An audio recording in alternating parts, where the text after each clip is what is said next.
Hello everyone, welcome to IAS PCS by aspirants. UPSC 2024 के लिए test series के ये दूसरा वीडियो है। पहले वीडियो में हमने बात की थी विजन आईएएस के टेस्ट नंबर 1 की। आज हम बात करने वाले हैं विजन आईएएस के टेस्ट नंबर 2 की। ये एक फुल लेंथ टेस्ट होगा। तो चलिए सबसे पहले शुरू करते हैं क्वेश्चन नंबर 1 से। सबसे पहला क्वेश्चन जो आपकी स्क्रीन पर आप देख पा रहे हैं वो दो स्टेटमेंट में से सुप्रीम कोर्ट ऑफ इंडिया के रिगार्डिंग आपको करेक्ट स्टेटमेंट चूज करना है। पहला स्टेटमेंट कहता है the supreme court of India was inaugurated with the commencement of the constitution. देखिए ये जो वीडियोस बन रही हैं ये आपको बाइलिंगुअल आप इसको समझ सकते हैं। बाइलिंगुअल इसमें हम दोनों लैंग्वेजेस की बात करेंगे। हालांकि स्क्रीन पे आपको इंग्लिश में दिख रहा होगा बट जब हम बात करेंगे तो हिंदी में भी बात करेंगे। तो जो पहला क्वेश्चन है वो है Supreme court of India was inaugurated with the commencement of constitution, और दूसरा है after independence Supreme Court replaced the British Privy Council as the highest court of appeal.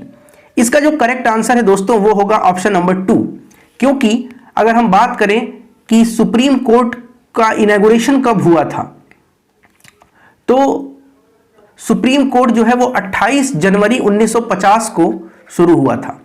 28 जनवरी 1950, जबकि कॉन्स्टिट्यूशन जो कमेंस हुआ था वो हो गया था 26 जनवरी 1950 को। तो 2 दिन बाद है, इसलिए स्टेटमेंट 1 इनकरेक्ट हो गया। अब अगर आप याद करिए government of India act of 1935 अगर आपने पढ़ा होगा तो 1935 के गवर्नमेंट ऑफ इंडिया एक्ट से एक फेडरल कोर्ट की स्थापना हुई थी जिसको हम कहते हैं संघीय न्यायालय। और फेडरल कोर्ट जो है वो 1935 में जो बना था एक्ट ऑफ 1935 से वो एक कोर्ट था। लेकिन जब हम आज़ाद होते हैं और उसके बाद जब हमारा सुप्रीम कोर्ट कमेंस होता है तो सुप्रीम कोर्ट ने ही रिप्लेस किया था ब्रिटिश प्राइवी काउंसिल को, क्योंकि ब्रिटिश प्राइवी काउंसिल जो था वो हाईएस्ट कोर्ट ऑफ अपील माना जाता था, इसलिए ये हो जाएगा। अब कमेंट करके आप बताइए कि सुप्रीम कोर्ट इंडियन कॉन्स्टिट्यूशन के किस पार्ट में है। आगे बढ़ते एक बात और मैं आपको बता दूं, अगर आपको ये वीडियोस अच्छे लग रहे हैं तो जरूर अपना कमेंट करके बताइएगा कि आपको वीडियोस कैसे लग रहे हैं और लाइक भी करिएगा ताकि हमें पता चलेगा। अगला question, with reference to the role played by President of India in the Parliament consider the following statements. Bharat के संसद में राष्ट्रपति का क्या काम होता है उसके बारे में पहला statement, he may nominate 2 members of Lok Sabha having special knowledge of literature, science, art and social service. क्या आपको लगता है कि ऐसा होता है? लोकसभा में 2 मेंबर्स का नॉमिनेशन तो होता था मगर वो होता था एंग्लो इंडियंस का, और वो भी जब 104th कॉन्स्टिट्यूशनल अमेंडमेंट एक्ट 2019 जब से वो इफेक्टिव हुआ है तब से एंग्लो इंडियन की कम्युनिटी का जो आप कह सकते हैं रिप्रेजेंटेशन था वो खत्म कर दिया गया है, वो पहले होता था। उसके बाद बात करें दूसरा, he lays the report of controller and auditor general before the parliament. हाँ ये बात सही है, जो कैग की रिपोर्ट कैग की जो रिपोर्ट होती है, जो यहाँ पे कंट्रोलर एंड ऑडिटर जनरल की बात की जा रही है, इनकी जो रिपोर्ट होती है ये पार्लियामेंट में प्रेसिडेंट के द्वारा ही टेबल किया जाता है। क्लियर बात है, आगे बढ़ते हैं। अब एक बात आपको और पता होगा कि president is the nominal head of the state. Question number 3 की तरफ चलें।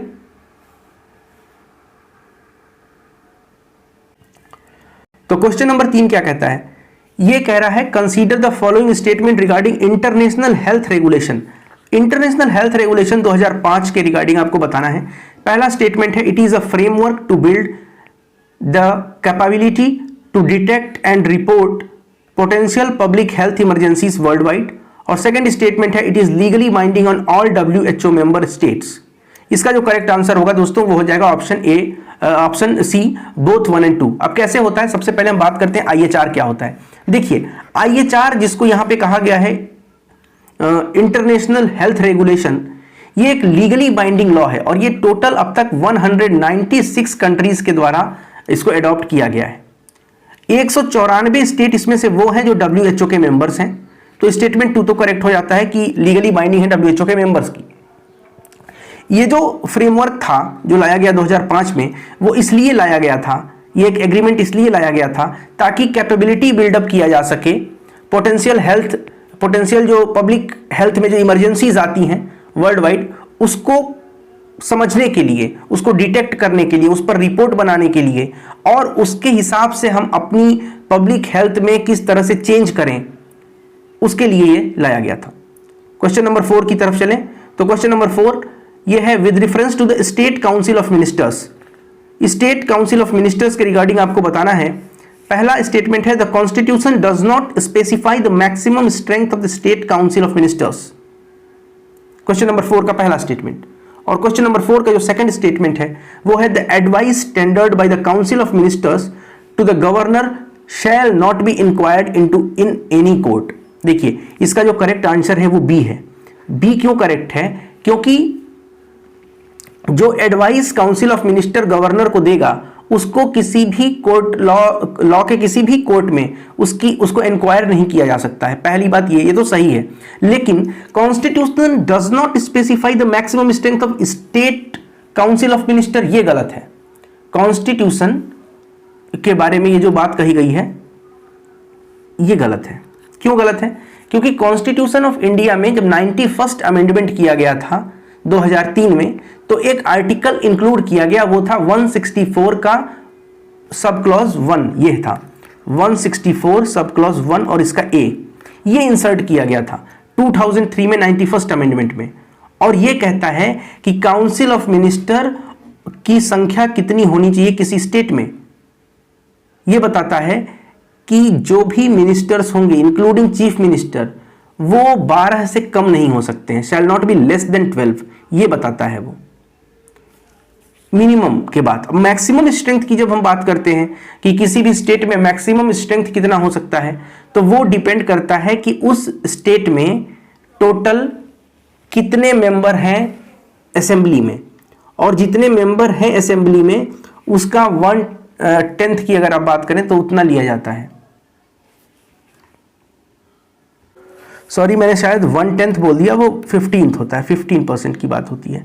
मैं बताता हूं क्या होता है। देखिए कॉन्स्टिट्यूशन में ये कहा गया है कि किसी भी स्टेट के मेंबर्स जो होंगे वो 12 से कम नहीं होंगे, लेकिन अगर आप मैक्सिमम स्ट्रेंथ की बात करें तो मैक्सिमम स्ट्रेंथ जो होगा वो टोटल असेंबली सीट का 15% होगा। आपको याद रखना है। जैसे एग्जांपल से समझिए, अगर किसी स्टेट की असेंबली में 150 मेंबर्स ऑफ लेजिस्लेटिव असेंबली हैं तो इसका 15% आप निकाल लीजिए। वो 15% जो आएगा उतने काउंसिल ऑफ मिनिस्टर्स हो सकते हैं इंक्लूडिंग चीफ मिनिस्टर। लेकिन जब आप बात करते हैं नेशनल कैपिटल रीजन एनसीआर यानी कि नेशनल कैपिटल टेरिटरी, जब हम दिल्ली की बात करते हैं तो दिल्ली में क्या होगा 10% ही होंगे। यानी कि अगर आप दिल्ली की बात करें तो दिल्ली की लेजिस्लेटिव असेंबली में 70 MLAs हैं टोटल, तो इसका 10% आप निकाल लीजिए, उतने यानी कि 7 मेंबर्स ही होंगे जो मिनिस्टर होंगे।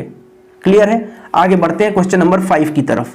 पांचवा प्रश्न जो है वो कह रहा है which of the following are bordering Lake Victoria. अब लेक विक्टोरिया ज्योग्राफी का क्वेश्चन है, आपको बताना है कि कितने ऐसे कंट्रीज हैं जो लेक विक्टोरिया को के साथ बॉर्डर शेयर करते हैं। आपके ऑप्शन है तंजानिया, युगांडा, रवांडा और केन्या। देखिए लेक विक्टोरिया जो है वो अगर बात करें तो तंजानिया में भी है, उसके अलावा युगांडा में भी है, केन्या में भी है, लेकिन जब आप बात करते हैं रवांडा की तो रवांडा में लेक विक्टोरिया नहीं है। तो इसका जो करेक्ट आंसर होगा वो वही होगा 1, 2 और 4, जो कि हमारा है ऑप्शन नंबर सी, इसका करेक्ट आंसर होगा। अब आपका होमवर्क बनता है कि लेक विक्टोरिया के बारे में आप थोड़ा सा पढ़ें इस वीडियो के बाद। उसके बाद आप ये देखें कि लेक विक्टोरिया के अलावा और कौन कौन से फ्रेश वाटर लेक्स है, जैसे सुपीरियर लेक है, लेक सुपीरियर, उसके बारे में भी आप थोड़ा सा पढ़ेंगे। आगे बढ़ते हैं क्वेश्चन नंबर 6 की तरफ। In the context of Indian constitution which of the following contains provisions related to local self government in India.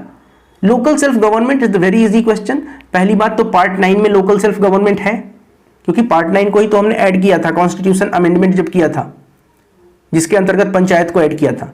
Part 4 में आर्टिकल 40 की अगर आप बात करें तो वो भी है ऑर्गेनाइजेशन ऑफ विलेज पंचायत से।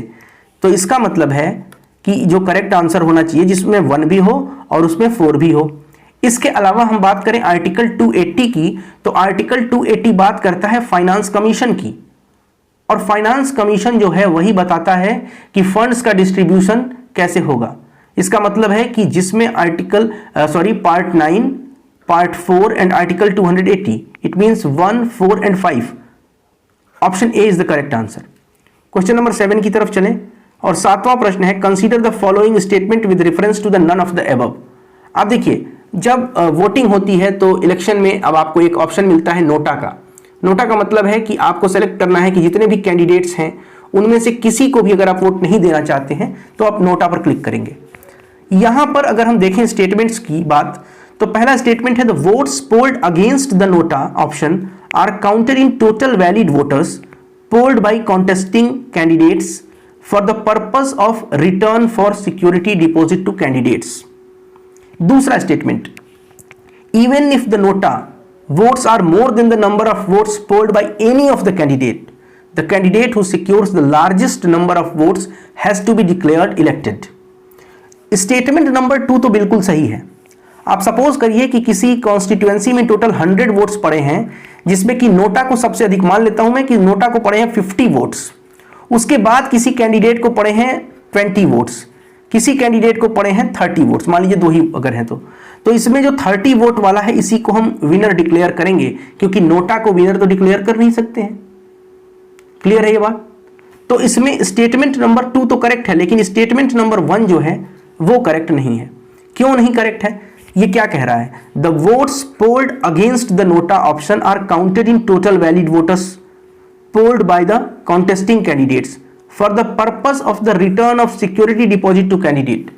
सिक्योरिटी डिपॉजिट्स की जब आप बात करते हैं तो सिक्योरिटी डिपॉजिट किसी कैंडिडेट का, जब कोई कैंडिडेट इलेक्शन में खड़ा होता है तो वो कुछ पैसे देता है, फीस होती है उसकी, और वो फीस तभी मिलेगा जब आप एटलीस्ट कुछ एक वोट लेकर आप आते हैं।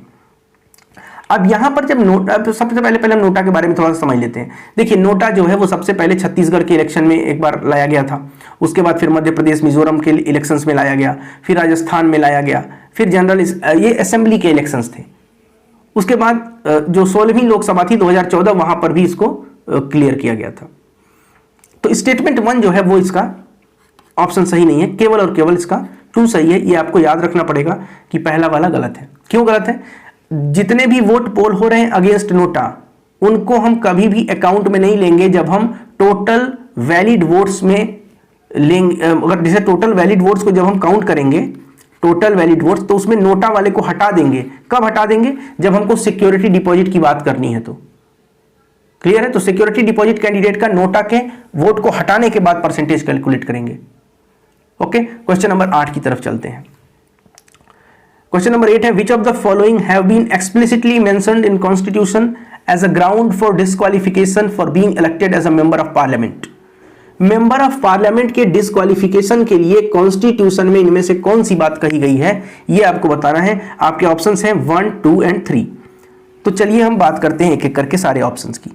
पहला ऑप्शन जो आपकी स्क्रीन पर दिख रहा है वो है holds any office of profit. बिल्कुल सही बात है, अगर किसी के पास ऑफिस ऑफ प्रॉफिट है तो वो डिस्क्वालीफाई हो जाएगा। दूसरा है अनडिस्चार्ज्ड इंसॉल्वेंट, ये बात भी सही है, अगर अनडिस्चार्ज इंसॉल्वेंट है तब भी उसको डिस्क्वालीफाई किया जा सकता है। तीसरा ऑप्शन क्या है? तीसरा ऑप्शन है punished for preaching and practicing social crimes such as untouchability, dowry and sati। ऐसी कोई बात लिखी नहीं गई है कॉन्स्टिट्यूशन ऑफ इंडिया में, ऐसी कोई बात एटलीस्ट नहीं लिखी गई है। कॉन्स्टिट्यूशन में इन दो का तो मेंशन है, मगर तीसरे का मेंशन नहीं है। अब तीसरा जो है ये वाला ऑप्शन कॉन्स्टिट्यूशन में नहीं है। हाँ, ये एक जगह है जरूर, ये एडिशनल पॉइंट है जो कि डिस्क्वालीफाई किसी मेंबर को कर सकता है in case of this option number 3rd, but it is according to RPA 1951, representation of peoples act 1951 के अंतर्गत ये बात लिखी गई है, कॉन्स्टिट्यूशन में नहीं लिखी गई है। So our answer will be only 1 and 2, that is the option B. आगे बढ़ते हैं, क्वेश्चन नेक्स्ट देखते हैं। अगला जो क्वेश्चन है हमारा वो है क्वेश्चन नंबर 9। क्वेश्चन नंबर 9 कहता है which of the following statement is are correct with reference to the speaker of state legislative assembly. राज्य की विधानसभा के स्पीकर के बारे में आपसे पूछा गया है, करेक्ट स्टेटमेंट आपको बताना है। क्वेश्चन नंबर 1 जो है आपके सामने, स्टेटमेंट नंबर 1 जो है वो है the speaker once elected resigns from his party membership. The speaker once elected resigns from his party membership, मतलब एक बार अगर कोई व्यक्ति स्पीकर चुन लिया गया तो क्या वो अपनी पार्टी की मेंबरशिप से रिजाइन कर देगा? दूसरी बात करते हैं, पहला वाला तो आपको पता लग गया होगा कि ये करेक्ट नहीं है। दूसरा, he can be removed by a resolution passed by a majority of all the then members of the assembly. Statement number 2 जो है वो करेक्ट है।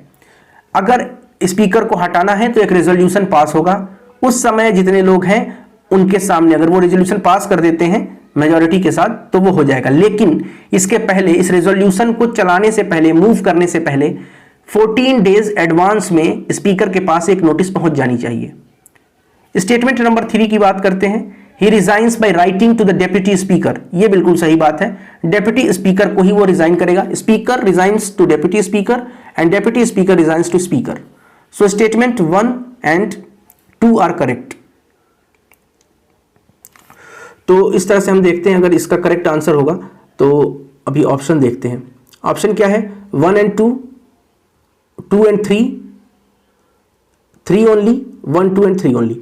इसका जो अच्छा स्टेटमेंट नंबर 1 एक बार आप देखिए, the speaker once elected resigns, ये तो मैंने बता दिया कि गलत है, मतलब केवल 2 एंड 3 इसका करेक्ट होगा। 2 and 3 means option B is the correct answer. Question number 10, which among the following can enjoy privileges of the state legislature.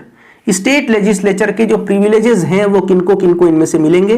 Question number 10, पहला ऑप्शन आपके सामने है गवर्नर, पहला पॉइंट है गवर्नर, दूसरा है एडवोकेट जनरल ऑफ स्टेट, तीसरा है स्टेट मिनिस्टर्स। देखिए एडवोकेट जनरल ऑफ स्टेट जो होंगे उनको तो मिलेगा, स्टेट के मिनिस्टर्स को भी मिलेगा, मगर गवर्नर को स्टेट लेजिस्लेचर का प्रिविलेज क्यों मिलेगा? गवर्नर के पास अपनी प्रिविलेज है। तो इसका करेक्ट आंसर जो होगा वो ऑप्शन सी होगा 2 एंड 3, क्योंकि जो आर्टिकल 194 के अंतर्गत स्टेट की प्रिविलेजेस हैं वो केवल और केवल house of the state legislature, उसकी कमिटी, उसके मेंबर्स और उसके साथ साथ additionally advocate general of state, इसको मिलेगा। जो प्रिविलेज गवर्नर के पास है वो उसकी अपनी प्रिविलेज है, वो इनको नहीं मिलेगा। क्वेश्चन नंबर 11 की तरफ चलते हैं। Consider the following statement with respect to the jurisdiction of supreme court of India. Statement number 1, the supreme Court has the, यहां से मैं पढ़ता हूं, आप ध्यान से देखिएगा, the supreme Court has the discretion to grant special leave to appeal from a judgment or order of any non-military Indian court or tribunal. Statement number 1. Next, the Supreme Court may refuse to tender its advice or any question of law or fact of public importance as referred by the President. Statement number 3. Supreme Court is not bound by its previous decisions and can depart from it in the interest of justice or community welfare. को statement आपको है 1, 2 and 3। अब हम बात करते हैं कि इसके ऑप्शंस कौन कौन से हैं, और ऑप्शन देखने के लिए चलते हैं नीचे। ऑप्शन आप देख सकते हैं 1, 3 ओनली, 2 एंड 3, 1 एंड 2 और 1 एंड 2 एंड 3 ओनली। देखिए इसमें जो करेक्ट आंसर होगा दोस्तों वो हो जाएगा ऑल, 1, 2 एंड 3 तीनों के तीनों स्टेटमेंट ही करेक्ट हैं। कैसे करेक्ट है? तो देखिए स्टेटमेंट नंबर 3 की आप बात करें तो सुप्रीम कोर्ट क्या अपने इज नॉट बाउंड, वो बाउंड नहीं है। अगर उसने पहले कोई डिसीजन दिया है वो अपना डिसीजन चेंज करना चाहे, इसी को तो रिव्यू कहते हैं। तो सुप्रीम कोर्ट के पास पावर ऑफ रिव्यू है in the interest of justice और कम्युनिटी वेलफेयर। तो स्टेटमेंट 3 तो करेक्ट है। लेकिन जब हम बात करते हैं स्टेटमेंट 2 की, तो स्टेटमेंट 2 कह रहा है कि सुप्रीम कोर्ट चाहे तो एडवाइस देना, चाहे तो सुप्रीम कोर्ट में रिफ्यूज टू टेंडर एडवाइस। तो हां, सुप्रीम कोर्ट अगर ऐसा चाहता है तो वो कर सकता है, जरूरी नहीं है, सुप्रीम कोर्ट बाध्य नहीं है, बाइंडिंग नहीं है उसके ऊपर। तो अब लेकिन इसमें 2 केस होते हैं। जब अब देखिए सुप्रीम कोर्ट से जब प्रेसिडेंट ऑफ इंडिया एडवाइस लेता है तो 2 केस होते हैं। एक ऐसे लॉज होते हैं जो प्री कॉन्स्टिट्यूशन है, कॉन्स्टिट्यूशन बनने के पहले के कुछ रूल्स हैं, वो जिसको हम कहते हैं प्री कॉन्स्टिट्यूशन ट्रीटी या एग्रीमेंट। एक केस ये होता है, और एक केस होता है पब्लिक के इंपॉर्टेंस के लिए कोई सब्जेक्ट है उसका। तो पब्लिक इंपॉर्टेंस वाले पे तो सुप्रीम कोर्ट मना कर सकता है कि हम आपको एडवाइस नहीं देंगे प्रेसिडेंट को। लेकिन जब बात आती है प्री कॉन्स्टिट्यूशनल ट्रीटीज या एग्रीमेंट की, तो सुप्रीम कोर्ट को बताना ही पड़ेगा, सुप्रीम कोर्ट को एडवाइस देना ही पड़ेगा। अब चूंकि यहां केवल पब्लिक इंपॉर्टेंस की बात हो रही है तो ये स्टेटमेंट करेक्ट है। तो आप समझ गए होंगे, इसका आंसर हो जाएगा ऑप्शन डी। क्वेश्चन नंबर 12 की तरफ चलते हैं। Consider the following statements regarding first Movers coalition, FMC. अब फर्स्ट मूवर कोएलिशन या एफएमसी क्या होता है, इसके बारे में स्टेटमेंट नंबर 1 है, it is a global initiative to decarbonise 7 industrial sectors. बिल्कुल ठीक बात है, स्टेटमेंट 1 करेक्ट है। Statement 2, India recently participated in the First Movers Coalition leadership meeting of the world economic Forum. Statement 2 भी सही है। थोड़ा सा इसके बारे में, एफएमसी के बारे में हम समझ लेते हैं। देखिए एफएमसी क्या होती है इसके बारे में हम थोड़ा सा जानकारी हासिल करते हैं। पहली बात, ये एक ग्लोबल इनिशिएटिव है, इसलिए ये इनिशिएटिव लिया गया है ताकि कंपनीज की जो परचेजिंग पावर है वो बढ़े। किस बारे में? तो decarbonise 7 hard to abate industrial sector. 7 ऐसे इंडस्ट्रियल सेक्टर हैं जिनको डीकार्बोनाइज करना बहुत कठिन होता है, और करेंटली हम देखें तो 30% of the global carbon emission वो हो रहे हैं इन्हीं 7 इंडस्ट्रीज की वजह से। ये 7 कौन से हैं? फास्ट मूवर कोएलिशन के अंतर्गत जो 7 इंडस्ट्रीज हैं वो कौन सी है? पहली है एल्यूमिनियम इंडस्ट्री, दूसरी है एविएशन इंडस्ट्री, तीसरा है केमिकल, चौथा है कंक्रीट, पांचवा है शिपिंग, छठा है स्टील एंड ट्रकिंग, और इसके साथ साथ और भी जो इनोवेटिव टेक्नोलॉजीज हैं। अब ये स्टेटमेंट 1 तो करेक्ट हो गया। नेक्स्ट है, अगला स्टेटमेंट क्या था? दूसरा स्टेटमेंट था वर्ल्ड इकोनॉमिक फोरम में इंडिया ने पार्टिसिपेट किया। तो हाँ, ये रिसेंटली था, इसमें इंडिया ने पार्टिसिपेट किया था, ये आपको याद रखना है। क्लियर है ये बात? आगे बढ़ते हैं, क्वेश्चन नंबर 13 की तरफ चलते हैं। इसका सी ऑप्शन हो जाएगा। क्वेश्चन नंबर 13 देखते हैं। ये कह रहा है, इसमें भी आपको करेक्ट स्टेटमेंट चूज करना है। पहला है the subordinate judiciary has a strictly uniform organisational structure, nomenclature and jurisdiction throughout India. देखिए कैसे हो सकता है ये, आप खुद ही सोचिए कि is it possible that throughout India there is the same type of organisational structure, nomenclature and jurisdiction? No, it is not possible. It depends upon states and it changes on the basis of states only. So statement 1 is not correct. Statement 2, the jurisdiction of munsif's court are determined by high court. Statement 2 is correct. Munsif court का जो jurisdiction है वो high court के द्वारा ही determine किया जाता है। ये एक तरह के सिविल कोर्ट्स होते हैं और इनका जुरिस्डिक्शन जो है वो हाई कोर्ट डिसाइड करती है। और वो हाई कोर्ट कौन सी है? तो जिस स्टेट के मुंसिफ कोर्ट है उसी स्टेट के हाई कोर्ट के द्वारा डिसाइड होगा उसकी जुरिस्डिक्शन। क्वेश्चन नंबर 14 देखते हैं। Which of the following states are covered under PESA? अब क्या है पेसा? क्या है? Panchayat extension to scheduled areas act. PESA act के तहत इनमें से कितने राज्यों को इंक्लूड किया गया है? ध्यान से इस क्वेश्चन को पढ़िए और पेसा एक्ट के बारे में हम थोड़ी सी चर्चा करते हैं। सबसे पहले बात कर लें पेसा एक्ट कब आया था। तो ये जो पेसा एक्ट आया था ये आया था 1996 में। इसको पेसा एक्ट या एक्सटेंशन एक्ट के नाम से जानते हैं। इसने क्या किया? इसने जो पंचायत जो है हमारे पार्ट 9 में जो पंचायती राज का प्रोविजन है उसको शेड्यूल्ड एरियाज तक आगे बढ़ाया। फिलहाल अगर हम बात करें तो वर्तमान समय में इनमें से कौन कौन से हैं? तो इसमें से 1 है, 2 है और 3 है। तमिलनाडु और कर्नाटका नहीं है। कुल इसमें 10 स्टेट्स हैं अभी। उन 10 स्टेट्स का नाम आप समझ लीजिए। पहला है आंध्र प्रदेश, दूसरा है छत्तीसगढ़, उसके बाद आप समझिए गुजरात है, गुजरात के बाद हिमाचल प्रदेश है, उसके बाद झारखंड है, झारखंड के बाद एमपी है, एमपी के बाद महाराष्ट्र है, महाराष्ट्र के बाद उड़ीसा है, उड़ीसा के बाद राजस्थान है और राजस्थान के बाद तेलंगाना है। ये 5th शेड्यूल एरियाज हैं। और इन 10 में से ये 10 क्या है? टोटल 5th शेड्यूल में इतने स्टेट्स हैं 1 2 3 4 5 6 7 8 9 और एक कौन सा छूट गया? एक आंध्र प्रदेश भी है ना, आंध्र प्रदेश। तो ये 10 तो हैं वो 5th शेड्यूल में है। लेकिन इनमें से इन 10 में से 8 स्टेट्स ऐसे हैं जो पेसा के अंतर्गत आते हैं। वो कौन कौन से हैं? तो पहला आंध्र प्रदेश है, दूसरा छत्तीसगढ़ है, गुजरात है, हिमाचल प्रदेश है, महाराष्ट्र है, मध्य प्रदेश है, राजस्थान है, तेलंगाना है। ये पेसा के रूल्स के अंतर्गत आते हैं। ठीक है, उसके बाद से आगे बढ़ते हैं। क्वेश्चन नंबर 15 की तरफ चलते हैं। Who among the following are appointed by the president on the advice of council of minister? Council of minister की एडवाइस पर इनमें से किनको किनको प्रेसिडेंट अपॉइंट करता है? पहला chairman and member of finance commission, बिल्कुल करेक्ट है। Chairman and member of election commission, ये भी करेक्ट है। और एक मिनट, काउंसिल ऑफ मिनिस्टर्स, ठीक है। अभी हम इसकी बात करेंगे, इसकी बात अलग से करेंगे। स्टेटमेंट नंबर 3 है attorney general of India and solicitor general of India. देखिए अटॉर्नी जनरल ऑफ क्या बोला इसमें? करेक्ट ऑप्शन चुनना है, ठीक है। प्रेसिडेंट काउंसिल ऑफ मिनिस्टर्स की एडवाइस पर इनमें से किनको किनको चुनता है? देखिए प्राइम मिनिस्टर की सहायता से और काउंसिल ऑफ मिनिस्टर की सहायता से बहुत सारे ऑफिशियल्स को प्रेसिडेंट अपॉइंट करता है। जैसे आप बात कर लें अटॉर्नी जनरल ऑफ इंडिया की, कैग की बात कर लीजिए, यूपीएससी के चेयरमैन्स की बात कर लीजिए, मेंबर्स की बात कर लीजिए, फाइनेंस कमीशन के मेंबर्स की बात कर लीजिए, इन सबको वो चुनता है। इलेक्शन कमिश्नर्स को भी इसी में आप इंक्लूड कर सकते हैं।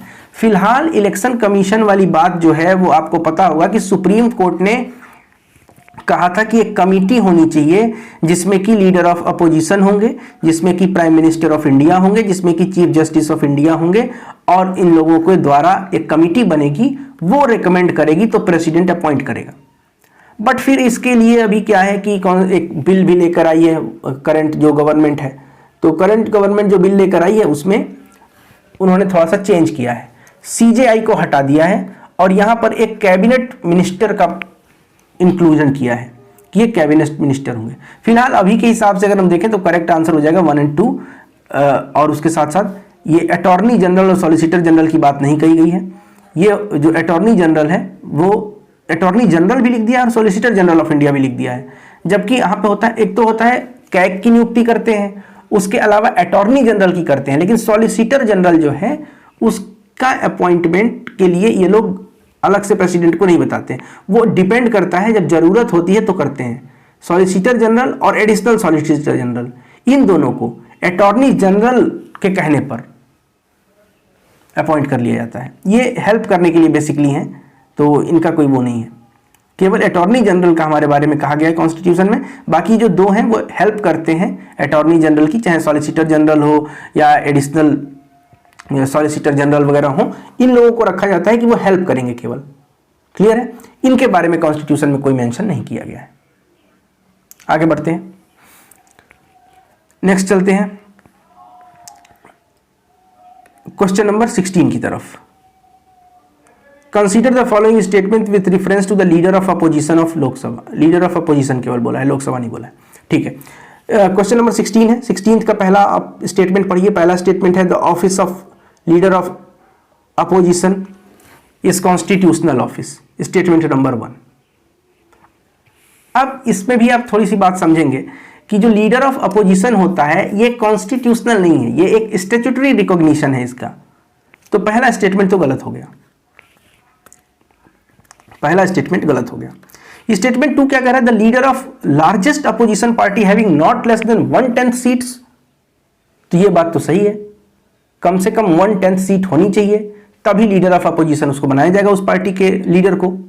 तीसरा, पहला दूसरा करेक्ट हो गया। तीसरा, leader of opposition is also entitle to salary allowance and other facilities equivalent to a cabinet minister. बिल्कुल करेक्ट है, कैबिनेट मिनिस्टर के जैसा ही इनकी पूछ होती है। तो statement 2 and 3 is correct, so the option will be option A. Question number 17, consider the following statement with respect to senior advocates in supreme court of India.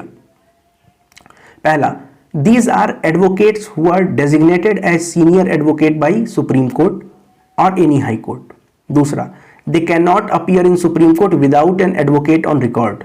And the third is, only senior advocates are entitled to file any matter or document before the Supreme Court of India. ये वाला गलत हो गया, statement 3 गलत हो गया। Only senior advocate, only, no, not only. Statement 1 and 2 are correct, but statement number 3 is not correct. अब थोड़ी सी बात कर लेते हैं कि सुप्रीम कोर्ट ऑफ इंडिया में सीनियर एडवोकेट का मतलब क्या हुआ, और एडवोकेट ऑन रिकॉर्ड एक शब्द आया है, इसका मतलब क्या हुआ। देखिए, तो सीनियर एडवोकेट क्या होते हैं वो तो स्टेटमेंट 1 कह रहा है, वही बात है। और दूसरा स्टेटमेंट भी सही है कि senior advocate without an advocate of record नहीं जा सकता है, मतलब बिना जूनियर के वो नहीं जाएगा। अब इसमें एडवोकेट्स ऑन रिकॉर्ड का मतलब क्या होता है? एडवोकेट्स ऑन रिकॉर्ड, ये वाली बात को हम थोड़ा सा घुमा फिरा के बात करते हैं।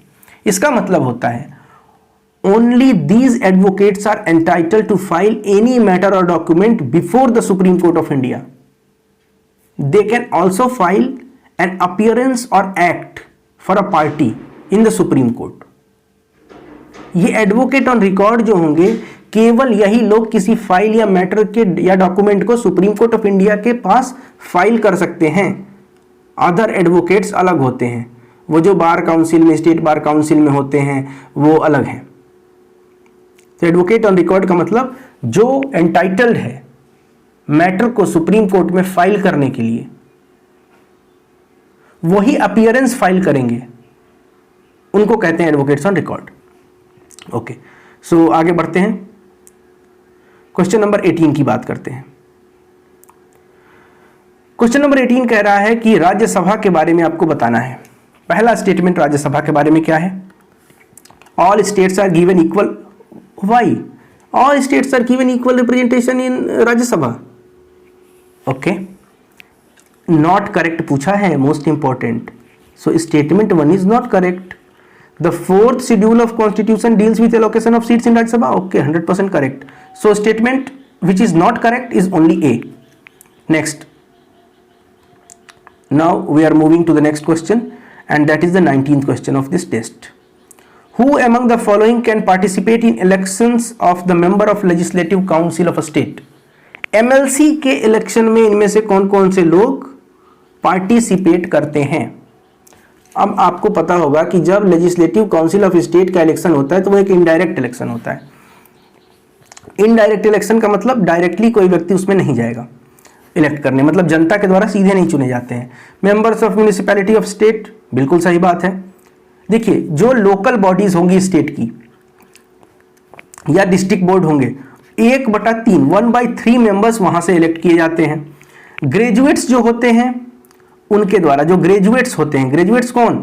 3 साल से जो ग्रेजुएट होते हैं वो होते हैं, उनके द्वारा 1/12 मेंबर्स इलेक्ट किए जाते हैं। उसके बाद से अगर आप बात करें टीचर्स के द्वारा, ये जो बात की गई है टीचर्स फॉर 3 years स्टैंडिंग, इनके द्वारा भी 1/12 मेंबर्स इलेक्ट किए जाते हैं। उसके अलावा स्टेट की लेजिस्लेटिव असेंबली के द्वारा भी 1/3 मेंबर्स इलेक्ट किए जाते हैं। क्लियर है ये बात?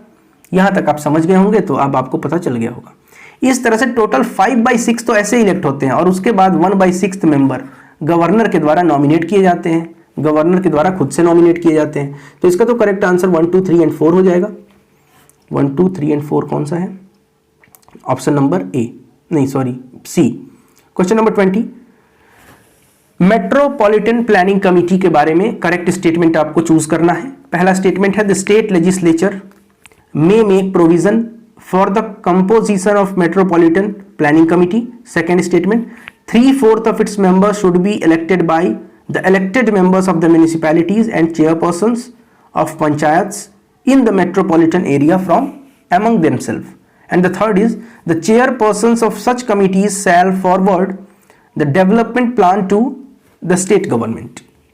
अब इसमें से अगर आपको चुनना है कि कौन सा स्टेटमेंट करेक्ट है, तो एक बार ऑप्शन देख लेते हैं। ऑप्शन हमारा है 1 only, 2 and 3 only, 1 and 3 only, 1, 2 and 3 only।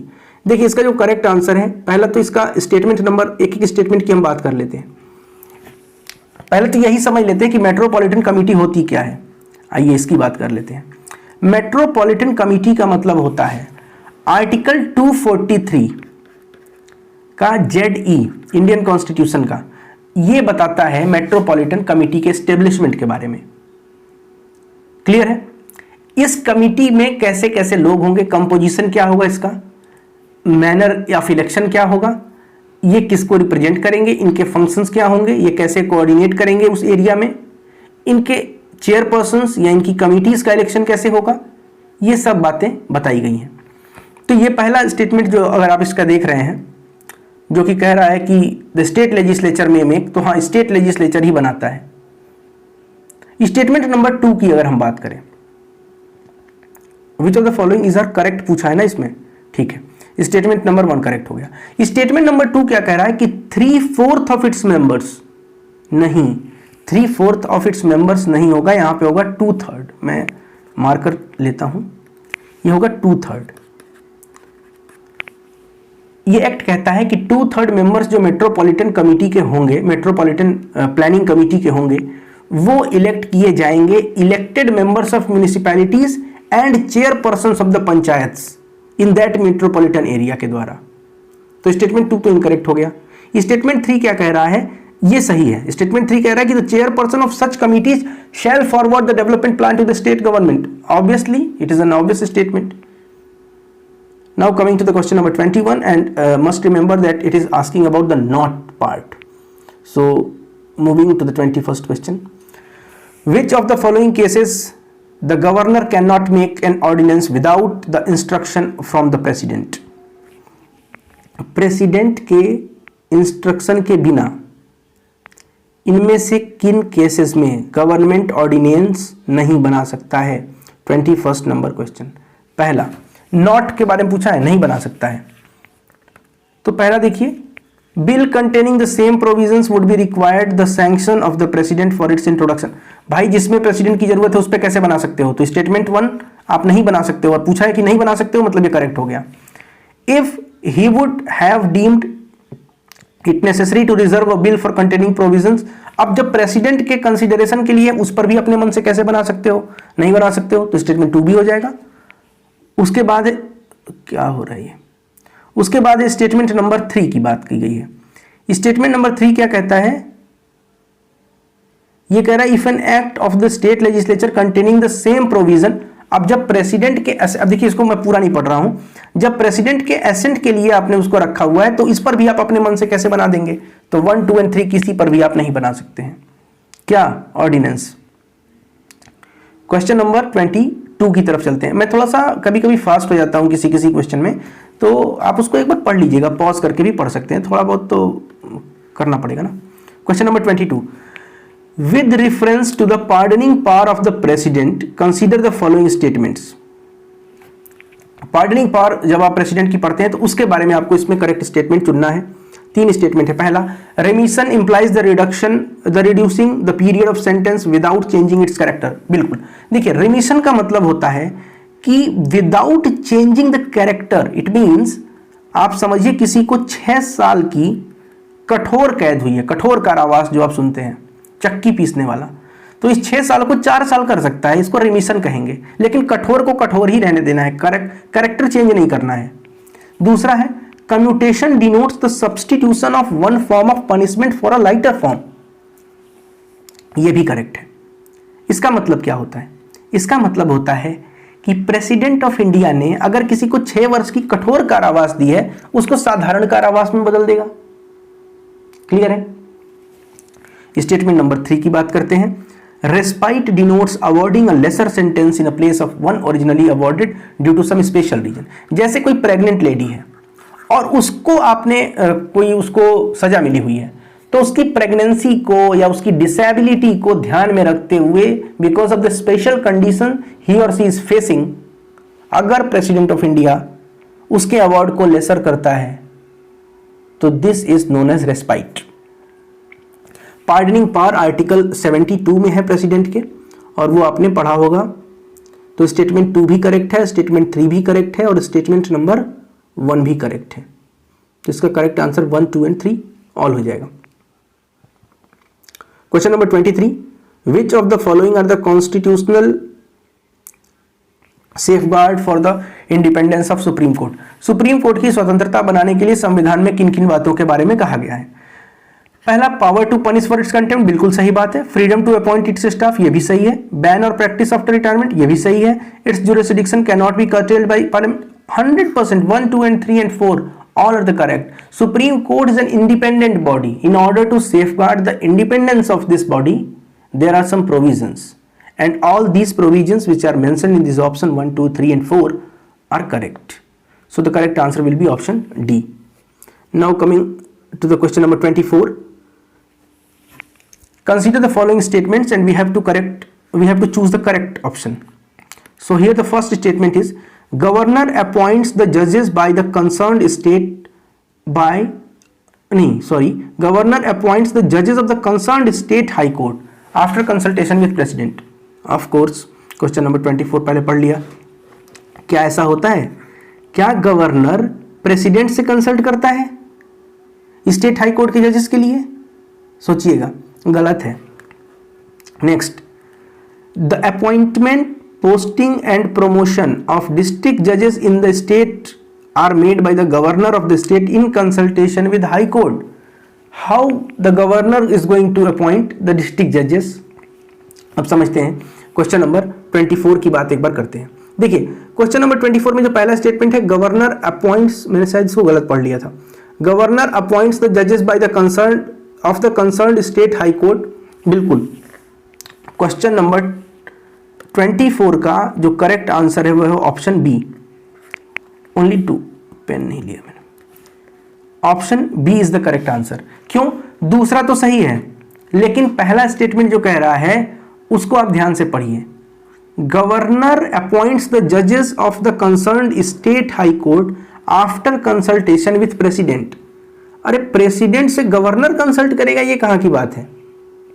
High court के जजेस का अपॉइंटमेंट तो प्रेसिडेंट करता है और वो कंसल्ट कर लेता है चीफ जस्टिस, उस हाई कोर्ट के चीफ जस्टिस से, मतलब सॉरी इंडिया के चीफ जस्टिस से और गवर्नर ऑफ द स्टेट के।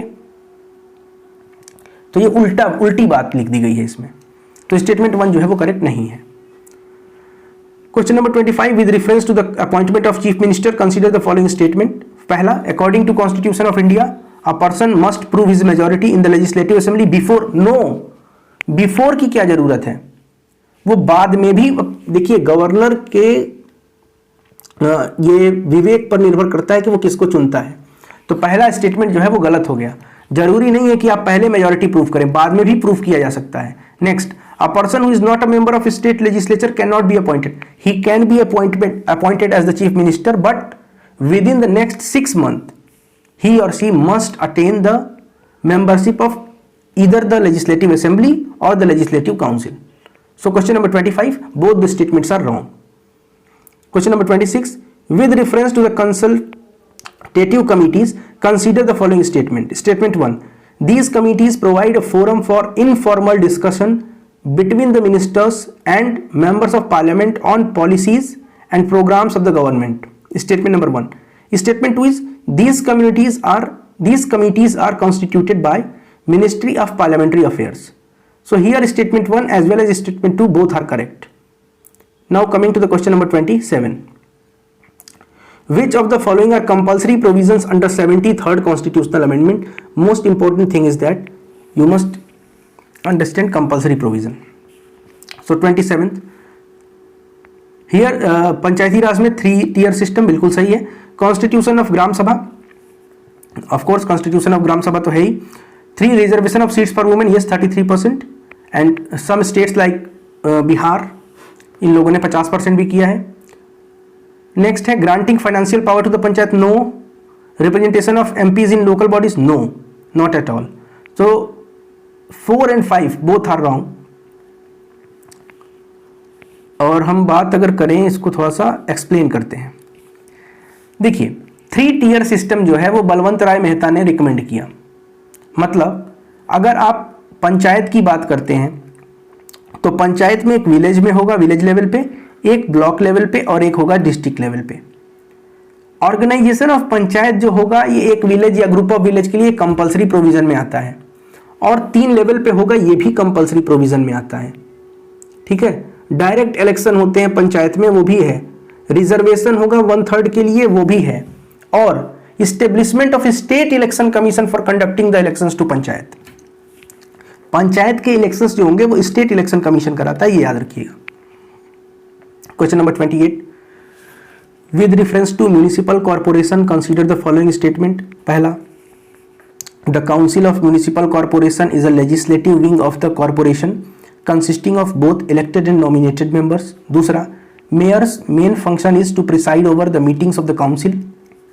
And the third is the municipal commissioner is the chief executive authority of the corporation. Question number 28 के अगर आप तीनों स्टेटमेंट्स पढ़ें, फिर आपको अगर पता लगाना है कौन सा सही है, तो देखिए ऑप्शन देख लीजिए 1 and 2, 2, 1, 3, 1, 2, 3, इसका तीनों स्टेटमेंट करेक्ट है, 1, 2 and 3। Question number 29, fast track courts in state, इसके बारे में आपको बताना है करेक्ट स्टेटमेंट। तो पहला स्टेटमेंट है fast track courts are established by the governor in consultation with respective high courts.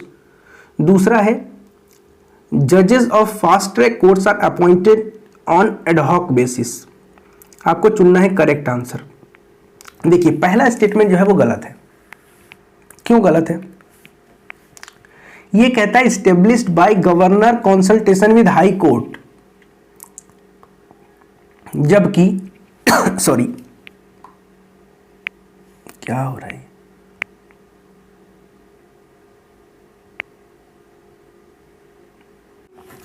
तो ये जो फास्ट ट्रैक कोर्ट है ये गवर्नर के द्वारा नहीं बल्कि स्टेट गवर्नमेंट के द्वारा होता है, तो पहला गलत हो गया।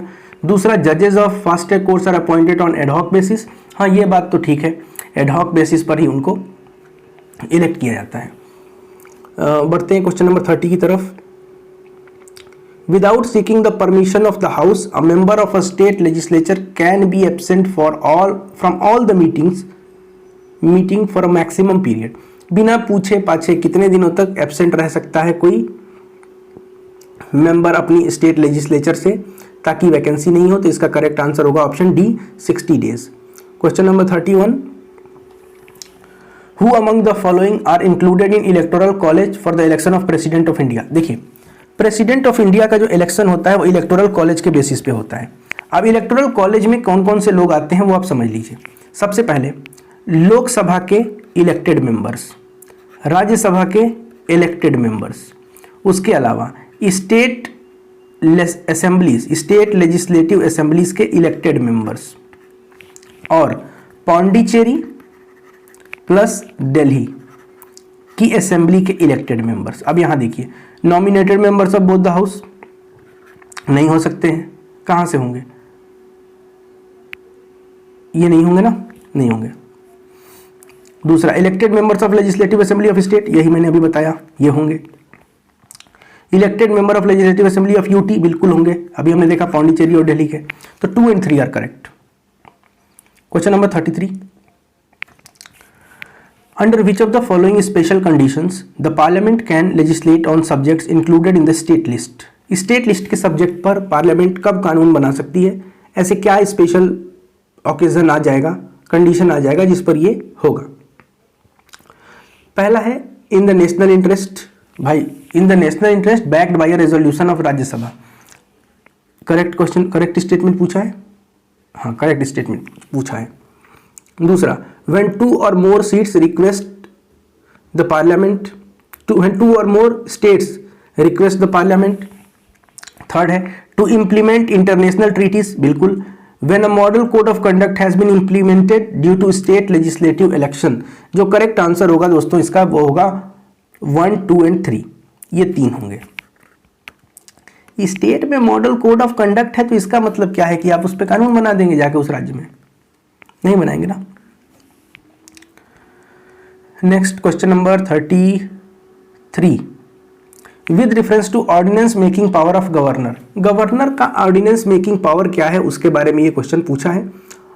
तो सबसे पहले हम बात करते हैं, पहला कह रहा है इट इज को extensive with the legislative power of state legislature, ठीक बात है। It is not a discretionary power, ये भी ठीक बात है। डिस्क्रिशन पे बेस्ड नहीं होता है, it is not a discretionary power, याद रखिएगा। वो काउंसिल ऑफ मिनिस्टर और चीफ मिनिस्टर जब कहेंगे तब करना है। तीसरा, an ordinance ceases to operate on the expiry of 6 months from the reassembly of the state legislature। Statement number 3 जो है वो करेक्ट नहीं है। क्यों? क्योंकि ये 6 मंथ बोल रहा है, बल्कि 6 वीक बोलना चाहिए इसको। So 1 and 2 are correct. Question number 34, on the recommendation of which of the following committees a permanent inter state council was set up under article 263। Correct answer is Sarkaria commission 1983। Question number 35, consider about Chaudhary Rahmat Ali. Chaudhary Rahmat Ali के बारे में बताना है। तो पहला statement कह रहा है कि he is credited with coining the term Pakistan, बिल्कुल सही बात है, रहमत अली ने ही कॉइन किया था ये वर्ड। और उसके बाद है the Muslim leagues Lahore session of 1940 advocated his idea of creation of Pakistan. देखिए, स्टेटमेंट नंबर 2 जो है वो करेक्ट नहीं है, क्योंकि 1940 का जो लाहौर रेजोल्यूशन था जो पास किया गया था वो तो ठीक बात है कि 1940 में था, लेकिन advocated his idea of creation of Pakistan, ये स्टेटमेंट गलत है। यहां पर जिन्ना ने कहा था, ये इसमें कहीं पाकिस्तान शब्द का मेंशन नहीं था। जिन्ना के आइडिया को इको किया था रहमत अली ने। इसका मतलब क्या हुआ? मतलब हुआ कि 1940 में जो लाहौर का रिजोल्यूशन पास किया गया था वहां पर एक अलग से जियोग्राफिकल यूनिट की बात की गई थी जो मुस्लिम मेजॉरिटी इंडिया का जो पार्ट होगा, जैसे नॉर्थ वेस्ट फ्रंटियर प्रोविंस हो गया या ईस्टर्न जोन हो गया जो आज का बांग्लादेश है, उसके बारे में बात हुई। जो पाकिस्तान नाम का कुछ ऐसा बात नहीं हुआ था, क्रिएशन ऑफ पाकिस्तान, इसकी बात नहीं हुई थी। क्लियर है। रहमत अली एक छात्र था जो उसने ये नाम दिया था, पाकिस्तान नाम जो उसने दिया था, हिस्ट्री में आपने पढ़ा होगा। Question number 36, with reference to the gram sabha consider the following statement. पहला, it is a village assembly consisting of all the eligible voters in the area of the panchayat.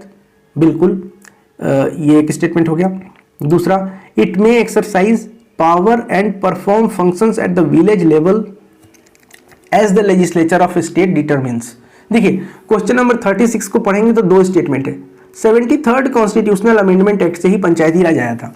ये क्या कह रहा है, the village assembly consisting of all the eligible voters. No, all the eligible voters नहीं होगा, all the registered voters होगा। भाई eligible तो सब हैं जो 18 प्लस हो गए हैं, लेकिन क्या वोटर लिस्ट में उनका नाम है? जो लोग वोटर लिस्ट में रजिस्टर्ड होंगे वही ग्राम सभा का पार्ट बनेंगे। बिल्कुल शब्दों से खेला गया है। दूसरा, it may exercise power and perform functions. हाँ, it is the correct answer statement, so B is the correct. Now coming to question number 37.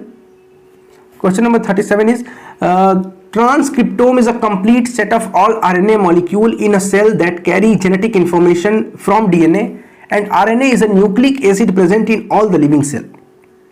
बिल्कुल C, both 1 and 2 are correct. ये दोनों ही सही हैं इसके बारे में। क्लियर है। देखिए, आरएनए के बारे में आप पढ़ते हैं, आरएनए के बारे में पढ़ते हैं, डीएनए के बारे में पढ़ते हैं, और आप पढ़ते हैं एक सेंट्रल डोग्मा ऑफ बायोलॉजी जिसमें डीएनए को आरएनए में चेंज किया जाता है और आरएनए को फिर फर्दर अमीनो एसिड्स वगैरह में चेंज किया जाता है। क्वेश्चन नंबर 38 की बात करें, consider the following statement regarding Paigah tombs. ये क्वेश्चन ठीक है। क्वेश्चन नंबर 38 में पहला बोल रहा है कि Paigah tomb present a beautiful blend of Asaf Jah and Rajputani style of architecture. Correct है, ये फैक्ट बेस्ड क्वेश्चन है, आपको याद होना चाहिए, तो करेक्ट है पहला।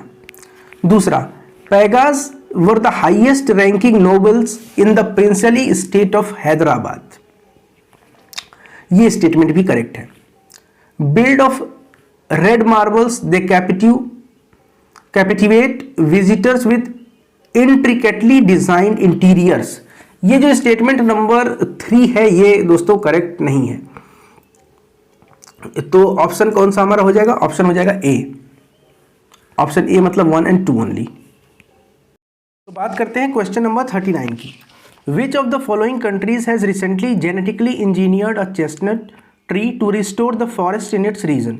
जो करेक्ट आंसर होगा इसका 39 का वो होगा यूनाइटेड स्टेट्स। ये फैक्चुअल क्वेश्चन है, तो इसके बारे में बहुत ज़्यादा जानने की जरूरत नहीं है। क्वेश्चन नंबर 40 की बात करें, consider the following statement with respect to the writ jurisdiction of the high courts. High court का रिट ज्यूरिसडिक्शन जैसा कि आपको पता होगा आर्टिकल 226 के अंतर्गत आता है। उसके बाद पहला स्टेटमेंट है, unlike the supreme court high courts can issue the writs enforcement of even ordinary legal right. बिल्कुल, जो आर्टिकल 32 में सुप्रीम कोर्ट के रिट हैं वो केवल फंडामेंटल राइट तक लिमिट है, जबकि ऑर्डिनरी लीगल राइट के लिए भी हाई कोर्ट इशू कर सकता है। दूसरा है, writ jurisdiction is a part of the basic structure of constitution. Exactly it is the part, so both the statements are correct. Question number 41 की तरफ चलें तो आर्टिकल 161 में जो पार्डनिंग पावर ऑफ गवर्नमेंट है, गवर्नर है, उसके बारे में कहा गया है कि पहला स्टेटमेंट है कि he can pardon a death sentence. Question number 41, क्या ऐसा हो सकता है? नहीं हो सकता है, ये गलत हो गया स्टेटमेंट 1। अगला है, he can grant pardon to any person convicted of any offence against any law relating to a matter to which the executive power of state extends. बिल्कुल, क्वेश्चन नंबर 41 का बी करेक्ट होगा क्योंकि statement number 2 correct है। Question number 42 की तरफ चलें तो consider the following statement with respect to the जजेस of supreme court of India. पहला, a person who has been an advocate for 10 years in high court. बिल्कुल, जो 10 साल तक हाई कोर्ट में एडवोकेट रहा है वो इलेक्ट हो सकता है। दूसरा, the constitution has not fix any tenure as well as the minimum age of जजेस ऑफ सुप्रीम कोर्ट। देखिए, सुप्रीम कोर्ट के जजेस के बारे में थोड़ी सी बात समझते हैं। सुप्रीम कोर्ट के जजेस के लिए कॉन्स्टिट्यूशन में कोई मिनिमम एज नहीं बताया गया है, तो स्टेटमेंट 2 जो है वो तो करेक्ट है ही, और स्टेटमेंट नंबर 1 भी करेक्ट है जैसा कि हमने देखा। अब आप कमेंट करके चलिए मैं ही बता देता हूँ, 65 एज ये एज है सुप्रीम कोर्ट के जज के लिए। मैक्सिमम एज 65 है, 65 के बाद नहीं हो सकते हैं। मिनिमम के बारे में कॉन्स्टिट्यूशन में कहीं कुछ भी कहा नहीं गया है। सो क्वेश्चन नंबर 43 की बात करें, consider the following statement regarding hypersonic technology demonstrator vehicle. Hypersonic technology demonstrator vehicle के बारे में करेक्ट स्टेटमेंट बताना है। पहला स्टेटमेंट है it is N unmanned demonstration aircraft powered by ramjet engine. देखिए ये रैमजेट इंजन नहीं होता है, इसमें स्क्रैमजेट इंजन होता है। तो आप समझ लीजिए कि रैमजेट इंजन दिया है वो गलत हो गया, स्क्रैमजेट इंजन होता है और DRDO के द्वारा अभी इसके बारे में सक्सेसफुली इसको टेस्ट किया गया है, हाइपरसोनिक टेक्नोलॉजी डेमोन्स्ट्रेटर। तो स्क्रैमजेट इंजन है, ये याद रखना है। दूसरा, it uses atmospheric oxygen for propulsion. Obviously atmospheric oxygen scramjet engine में यूज होता ही है, तो वो हो जाएगा करेक्ट। नेक्स्ट चलते हैं क्वेश्चन नंबर 44 की तरफ। Consider the following statement regarding the president of India. पहला, he is eligible for re election for any number of times. Obviously इसके बारे में कुछ नहीं कहा गया है, तो कितनी बार भी हो सकता है। दूसरा, he is entitled to such emoluments and privileges as may be determined by the constitution itself. नहीं, ये देखिए, he is entitled to such emoluments and privileges as may be determined by the constitution itself. ये parliament के द्वारा decide किया जाता है, constitution के द्वारा नहीं। Next, he is vested by qualified and pocket veto power. देखिए जब हम अपने इंडियन प्रेसिडेंट के वीटो पावर की बात करते हैं, टोटल 4 तरह के वीटो होते हैं, आपको पता होगा, absolute veto, qualified, suspensive and pocket. इन 4 में से इंडियन प्रेसिडेंट के पास एब्सोल्यूट होता है, सस्पेंसिव होता है और पॉकेट होता है, लेकिन क्वालिफाइड वीटो नहीं होता है इंडियन प्रेसिडेंट के कॉन्टेक्स्ट में। अमेरिकन प्रेसिडेंट के पास क्वालिफाइड वीटो भी होता है। तो ये स्टेटमेंट 3 गलत हो जाएगा। क्लियर है। क्वेश्चन नंबर 45, ये कह रहा है फायर AID इनिशिएटिव के बारे में आपको करेक्ट स्टेटमेंट चूज करना है। पहला स्टेटमेंट क्या है, it aims at using artificial intelligence to effective manage wild fires. और दूसरा है it is launched by the world economic forum. देखिए फायर एड इनिशिएटिव क्या होता है, इसके बारे में थोड़ा सा पहले समझते हैं। फायर एड के बारे में देखिए, बहुत सारे वाइल्ड फायर्स होते हैं और वाइल्ड फायर्स होने से क्या होता है, जंगल के जंगल जल जाते हैं और जंगलों के जलने से वहाँ का इकोसिस्टम प्रभावित होता है, वहाँ के फौना फ्लोरा प्रभावित होते हैं। तो इस केस के लिए, इसी इशू को एड्रेस करने के लिए वर्ल्ड इकोनॉमिक फोरम ने आर्टिफिशियल इंटेलिजेंस और मशीन लर्निंग को कोलैबोरेट करके उन्होंने एक सिस्टम जनरेट किया जिसको हम कहते हैं फायर AID इनिशिएटिव। तो वर्ल्ड इकोनॉमिक फोरम के द्वारा लॉन्च किया गया, ये बात सही है। और दूसरा है it aims to using artificial intelligence to manage wild fire, ये भी सही है। Artificial intelligence along with the machine learning they are using it. Okay, so both the statements are correct here. और ये जनवरी 2022 में ही लॉन्च किया गया है WEF के द्वारा। So question number 46, which of the following functions are performed by the chief minister of a state. He advises governor with regard to appointment of solicitor general. दूसरा, he heads the inter state council. और तीसरा, he is the chairman of state planning board. अब इसमें अगर आप question number 3 ये देखिए, तीसरा स्टेट प्लानिंग बोर्ड, उसका चेयरमैन तो चीफ मिनिस्टर होता ही है, ये करेक्ट हो गया। Statement 2, he heads the inter state council, member होता है इंटर स्टेट काउंसिल का, लेकिन इंटर स्टेट काउंसिल को हेड तो प्राइम मिनिस्टर ऑफ इंडिया करते हैं, तो स्टेटमेंट 2 यहाँ पे इनकरेक्ट हो गया। क्लियर है। तो इस तरह से आप देखें तो इसका आंसर होगा 46 का C, केवल 3, क्योंकि आप देखिए 2 सब में है तो 2 तो होगा नहीं, तो केवल 3 होगा। आगे बढ़ते हैं क्वेश्चन नंबर 47 की तरफ। With reference to evolution of panchayati raj in India, chronological order में आपको बताना है कि कौन सी कमेटी पहले आई और कौन सी कमेटी बाद में आई। करेक्ट आंसर इसका हो जाएगा, इसको मैं बताता हूँ, ये हो जाएगा पहले 1 आएगा, फिर 2 आएगा, फिर 4 आएगा, फिर 3 आएगा। अशोक मेहता पहले आएंगे, फिर GVK राव आएंगे, फिर LM सिंघवी आएंगे और फिर थुंगन आएंगे। तो 1 2 4 3 यानी करेक्ट आंसर ऑप्शन C हो जाएगा। अब इसके बारे में थोड़ी सी बात भी कर लें, चलिए कर लेते हैं थोड़ी सी बात। यहाँ मैं आपको बता देता हूँ, इन कमिटीज़ के बारे में कुछ बातें समझ लेते हैं। देखिए सबसे पहले हम बात करें तो पंचायती राज के लिए अशोक मेहता के लीडरशिप में जो कमेटी बनी थी वो बनी थी 1977 में, जबकि जनता पार्टी की गवर्नमेंट थी। उसके बाद GVK राव की जो कमेटी बनी, GVK राव कमेटी, ये बनी थी 1985 के आसपास। उसके बाद एल.एम. सिंघवी की कमेटी आती है 1986। एल.एम. सिंघवी कौन है? तो आपने अभिषेक मनु सिंघवी का नाम सुना होगा, एक सुप्रीम कोर्ट के जज हैं, सॉरी जज नहीं है, सुप्रीम कोर्ट के एडवोकेट हैं, उनके ही पिता थे एल.एम. सिंघवी। तो 1986 में ये आया और इसी कमेटी ने, एल.एम. सिंघवी कमेटी ने ही पंचायत के लिए कॉन्स्टिट्यूशनल स्टेटस की मांग की थी। तो ये आपको याद हो गया। उसके बाद जो कमेटी आती है वो आती है 1988 में। 1988 में आती है पीके थुंगन कमेटी, ये आती है 1988 में। उसके बाद एक गाडगिल कमेटी भी आएगी 1988 में ही, कांग्रेस पार्टी जब पावर में आती है तो उसकी बात होती है। तो अभी आप ये समझ गए होंगे। क्वेश्चन नंबर 48 की तरफ चलें। Which of the following is not correct regarding the state election commission? पहला, it consist of a state election commissioner to be appointed by the governor. 48 का ये करेक्ट स्टेटमेंट है। दूसरा, it prepares electoral rolls for panchayat election, ये भी correct है क्योंकि पंचायती राज का इलेक्शन स्टेट इलेक्शन कमीशन कराता है। The condition of the service of state election commissioner shall not be varied to his disadvantage after his appointment, exactly correct. So it works under overall supervision of Election Commission of India? No, it doesn't work under the overall supervision of Election Commission of India. So it is also an independent body, so we can say that D is the correct answer because D is the incorrect statement. So coming to the question number 49, consider the following statement regarding the duration of panchayats. Panchayat के duration के बारे में आपको इसमें से correct statement चुनना है। पहला स्टेटमेंट है, panchayat at every level is provided with the 5 years, बिल्कुल 5 साल का टर्म होता है। अगला जो क्वेश्चन है वो है, a fresh election should be conducted every time a panchayat is prematurely dissolved. No, every time, this is the very vague statement. Every time नहीं होगा। अगर पंचायत एक बार डिसॉल्व हो रही है और 6 महीने का समय बचा है उस पंचायत के पूरा होने में, तो इस केस में फ्रेशली इलेक्शन की आवश्यकता नहीं है। लेकिन अगर वो पंचायत के डिसॉल्व होने के बाद 6 महीने से अधिक बचा हुआ था उसका टर्म, तब उस केस में वहाँ पे री इलेक्शन होगा।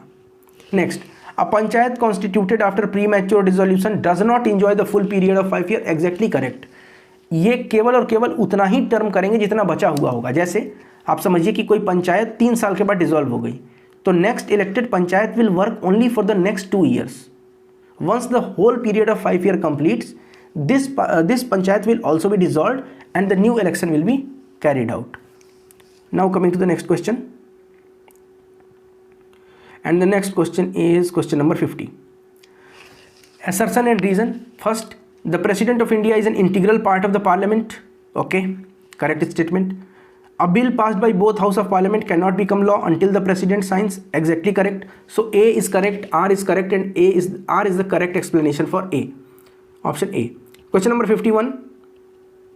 Consider the following statement. Question number 50 हो गया क्या? 50 हो गया. 51. Consider the following statement regarding Initiative on Critical and Emerging Technology, ICET, Initiative on Critical and Emerging Technology. पहले तो हम ICET के बारे में समझ लेते हैं। देखिए, इंडिया और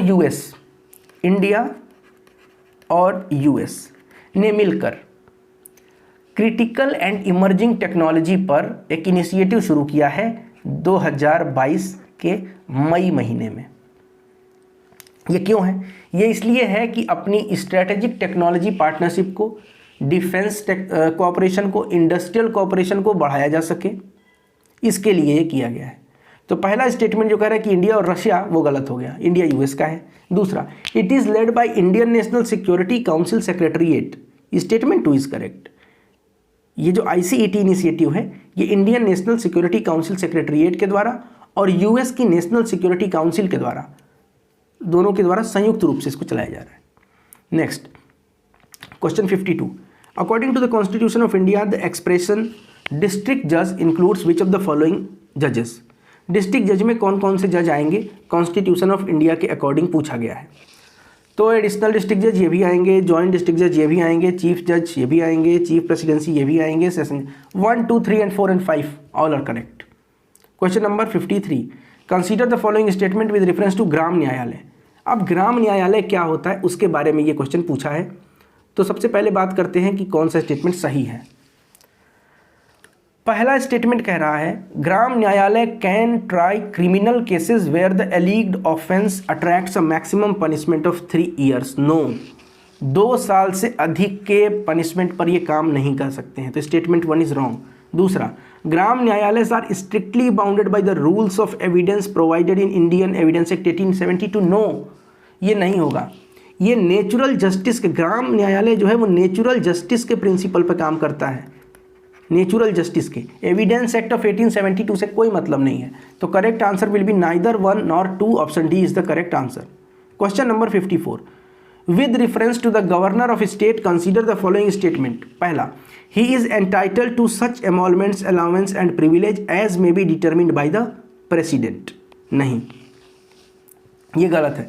गवर्नर जो होगा किसी स्टेट का, उसका एमॉलमेंट वगैरह डिटरमिन किया जाएगा पार्लियामेंट के द्वारा, प्रेसिडेंट के द्वारा नहीं होगा। दूसरा, when he is the governor of 2 or more state the emolument and allowance are shared by the states in such proportion as determined by the parliament. ये क्वेश्चन देखिए, जब एक ही व्यक्ति एक से अधिक स्टेट का गवर्नर होगा तो उसका एमॉलमेंट जो होगा वो शेयर होगा प्रोपोर्शन में, लेकिन ये प्रेसिडेंट के द्वारा डिसाइड किया जाएगा, पार्लियामेंट के द्वारा नहीं। कितना शानदार ये प्रश्न है। पहला जो है वो कह रहा है प्रेसिडेंट, जबकि यहाँ होना चाहिए पार्लियामेंट, और यहाँ कह रहा है पार्लियामेंट जबकि यहाँ होना चाहिए प्रेसिडेंट, करेक्ट होने के लिए। तो आपका हो जाएगा both are incorrect. 55th correct statement about. पहला, election commission of India is empowered to determine the manner in which Lok Sabha seats are allotted to each state. 55वां क्वेश्चन है ये, देखिएगा। दूसरा, 87th amendment act of 2003 provided for the delimitation of constituencies on the basis of 1991 census. Statement 1 गलत है। क्यों गलत है? पार्लियामेंट यहाँ पे जो कहा गया लोकसभा सीट्स जो है वो इलेक्शन कमीशन के द्वारा नहीं, ये पार्लियामेंट के द्वारा होता है, तो ये गलत हो गया। अब हम बात करें कि ये जो 2003 की अमेंडमेंट की बात की जा रही है, 87th अमेंडमेंट, इसने कहा था कि 1991 का सेंसस नहीं बल्कि 2001 के सेंसस पे होना चाहिए, लिमिटेशन 2001 के सेंसस पे होना चाहिए। तो स्टेटमेंट 2 का इनकरेक्ट है और स्टेटमेंट नंबर 1 भी इनकरेक्ट है। सो हमारा हो जाएगा नाइदर 1 और 2, option number D. Question number 46, every minister shall have the right to speak and vote in any committee of the state legislature. Statement 2, if any question arises whether a matter falls within the governor's discretion or not, decision of the governor shall be final। भाई governor का decision final होगा, ये correct statement है। लेकिन जब हम बात करें स्टेटमेंट 1 की तो वो गलत है। क्यों? क्योंकि सभी मिनिस्टर को राइट होगा to speak and take part in proceeding of the assembly and the council. अब भाई कमिटी जो होगा स्टेट लेजिस्लेचर का, उसमें केवल वही होंगे ना जो मेंबर होंगे उस कमिटी के, वही वोट कर पाएंगे। भले से बोलने का अधिकार है मगर वोट करने का अधिकार नहीं होगा। तो स्टेटमेंट 1 इनकरेक्ट हो जाएगा। Question number 47, which of the following functions are provided to the panchayat under the 11th schedule of the Indian constitution. 11th schedule की बात करें तो 11th शेड्यूल में इनमें से कौन कौन से पार्ट हैं इसका, ये तो बहुत ही मतलब बेसिक वैसा क्वेश्चन है, क्या बोलते हैं इसको, फैक्चुअल क्वेश्चन है। तो इसका करेक्ट आंसर होगा 1, 2, 3 and 4 and 5 all. Question number 58, which of the following committee was appointed to give a report on the state funding of election। इसकी बात अगर की जाए 58 की तो इसका करेक्ट आंसर होगा इंद्रजीत गुप्ता कमेटी, 1998 में बनी थी। Question number 59, Aditya L1 mission के बारे में पूछ रहा है और इसका जो करेक्ट आंसर होगा, पहला इसको पहले पढ़ते हैं क्या होगा, इंपॉर्टेंट है। It is the first observatory class space based solar mission, बिल्कुल। The spacecraft will be going to Lagrange 1, ये भी सही है। इट कैरीज 7 पेलोड्स, ये भी सही है। तो all the statements are correct. Aditya L1 जो है वो 7 पेलोड अपने साथ ले जा रहा है, जो कि फोटोस्फीयर, क्रोमोस्फीयर और आउटर मोस्ट लेयर को क्या करेगा, स्टडी करेगा। और इसका जो प्राइमरी पेलोड है वो है VELC, visible emission line coronagraph. इस पर एक अलग से वीडियो है, इसी चैनल पे आप देख सकते हैं। क्वेश्चन नंबर 60 की तरफ चलते हैं। कौन सा इनकरेक्ट है, नॉट करेक्ट पूछा है सबसे पहले।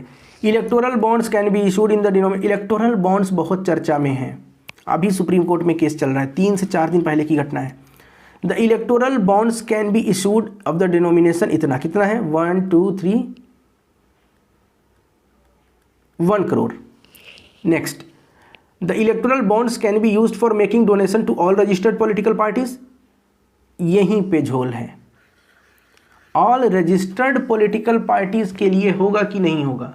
देखिए, इलेक्टोरल बॉन्ड्स जो हैं वो डोनेशन के लिए केवल उन्हीं रजिस्टर्ड पार्टी के लिए यूज कर सकते हैं जिन्होंने पिछले इलेक्शन में, पिछले जनरल इलेक्शन में, लोकसभा का हो चाहे स्टेट लेजिस्लेटिव असेंबली का हो, उनमें 1% वोट कम से कम पाया हो। और इलेक्टोरल बॉन्ड्स जो हैं वो 1000, 10,000, 1 लाख, 10 लाख, 1 करोड़, इसके डिनोमिनेशन में आप दे सकते हैं। क्लियर है? तो बी इनकरेक्ट हो गया क्वेश्चन नंबर 60 का। Question number 61, consider the following statement regarding the protected area. अब इसका 61 को आप एक बार पढ़िएगा। 61 का जो करेक्ट आंसर है मैं बता देता हूँ आपको। पहला, अब ये बताना है आपको, पहले सुन लीजिए। It is located in north eastern part of Telangana. The reserve is nestled in the Sahyadri mountain range along the bank of Godavari. और थर्ड है, geographically the reserve is under the Indo Malayan region with tiger and leopard as important species. आपको बताना है कि इनमें से कौन सी century ऐसी है। इसका करेक्ट आंसर होगा कावल टाइगर सेंचुरी। कावल टाइगर सेंचुरी जो है वो आदिलाबाद, जो पुराना आदिलाबाद डिस्ट्रिक्ट है तेलंगाना का, वहाँ पे है और ये नेस्ल्ड है सह्याद्री माउंटेन्स की। बाकी जो तीनों ऑप्शन है उसके हिसाब से। Question number 62, family court act 1984 के बारे में आपको बताना है। करेक्ट स्टेटमेंट, पहला, it provides the establishment of family court of state government in consultation with high court. Correct है। No appeal shall lie to any court against the award of family court. गलत है। अगर family court में कोई decision होता है तो एक बार आप हाई कोर्ट में जाकर अपील कर सकते हैं। ये आपका अधिकार है कि आप हाई कोर्ट में जाकर अपील करेंगे। अब थोड़ा सा फैमिली कोर्ट के बारे में बात आ गई है तो समझ लेते हैं यहीं पे। देखिए, फैमिली कोर्ट एक्ट 1984 जो है ये कहता है कि फैमिली कोर्ट स्टेट गवर्नमेंट के द्वारा उस स्टेट के हाई कोर्ट से कंसल्ट करके इस्टेब्लिश किया जा सकता है और स्टेट गवर्नमेंट के द्वारा ही इस्टेब्लिश होगा। पहले तो आप इसको याद रखिएगा। It makes it obligatory on the state governments to set up a family court in every city or a town with population exceeding 1 million. 10 lakh से अधिक पॉपुलेशन वाले में ही ये बनेगा। ये भी बात आपको याद रख लेनी है। नाउ अगले क्वेश्चन की तरफ चलते हैं, क्वेश्चन नंबर 63 की तरफ। ये क्वेश्चन क्या कहता है? Consider the following statement regarding Ottamthullal. Ottamthullal थोड़ा सा प्रोनाउंसिएशन में हो सकता है मिस्टेक हो, बट ओट्टनथुल्लल आपको याद रखना है। पहला, it is an ancient martial art form of Kerala famous for its harmonious synergy of art, science and medicine. ये गलत हो गया यहाँ पे। ये जो ओट्टनथुल्लल है ये एक डांस या आर्ट फॉर्म है, एंशियंट मार्शल आर्ट फॉर्म नहीं है, ये डांस का फॉर्म है। तो ये गलत हो गया। केरला का तो है पर डांस का फॉर्म है। नेक्स्ट जो है statement number 2, it is believed to have been developed in the forest by hunters observing fighting techniques of animal. ये स्टेटमेंट जो है ये भी गलत है, क्योंकि पहली बात ये फाइट का फॉर्मेट तो है ही नहीं, ये परफॉर्मेंस है जो टेम्पल के बाहर रिलीजियस इवेंट में लोग परफॉर्म करते हैं। तो स्टेटमेंट 2 भी गलत हो गया। Option D correct answer.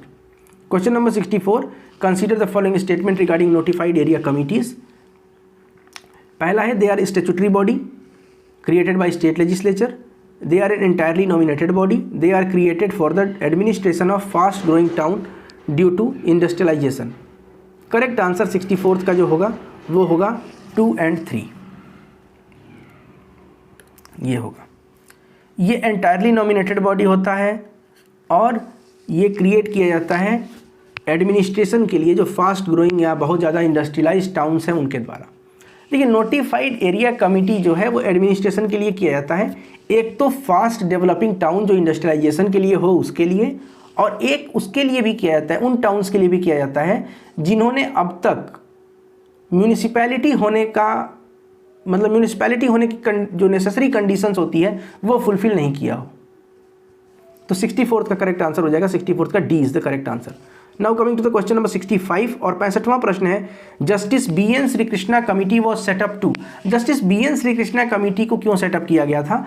तो ये था review the institutionalisation of the arbitration mechanism.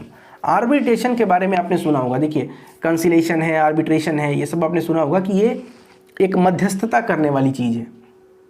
Courts में बहुत सारे जो मामले जाते हैं उनको बीच में ही मीडिएशन के थ्रू सॉल्व किया जाता है, तो वो आपने पढ़ा होगा। ऑटोनोमस बॉडी वगैरह arbitration promotion council of India होती है और उसके द्वारा रिप्रेजेंटेटिव्स सेलेक्ट किए जाते हैं। खैर, question number 66, the protected area is located in the Nicobar island, it is India's nesting site for a giant leatherback turtles.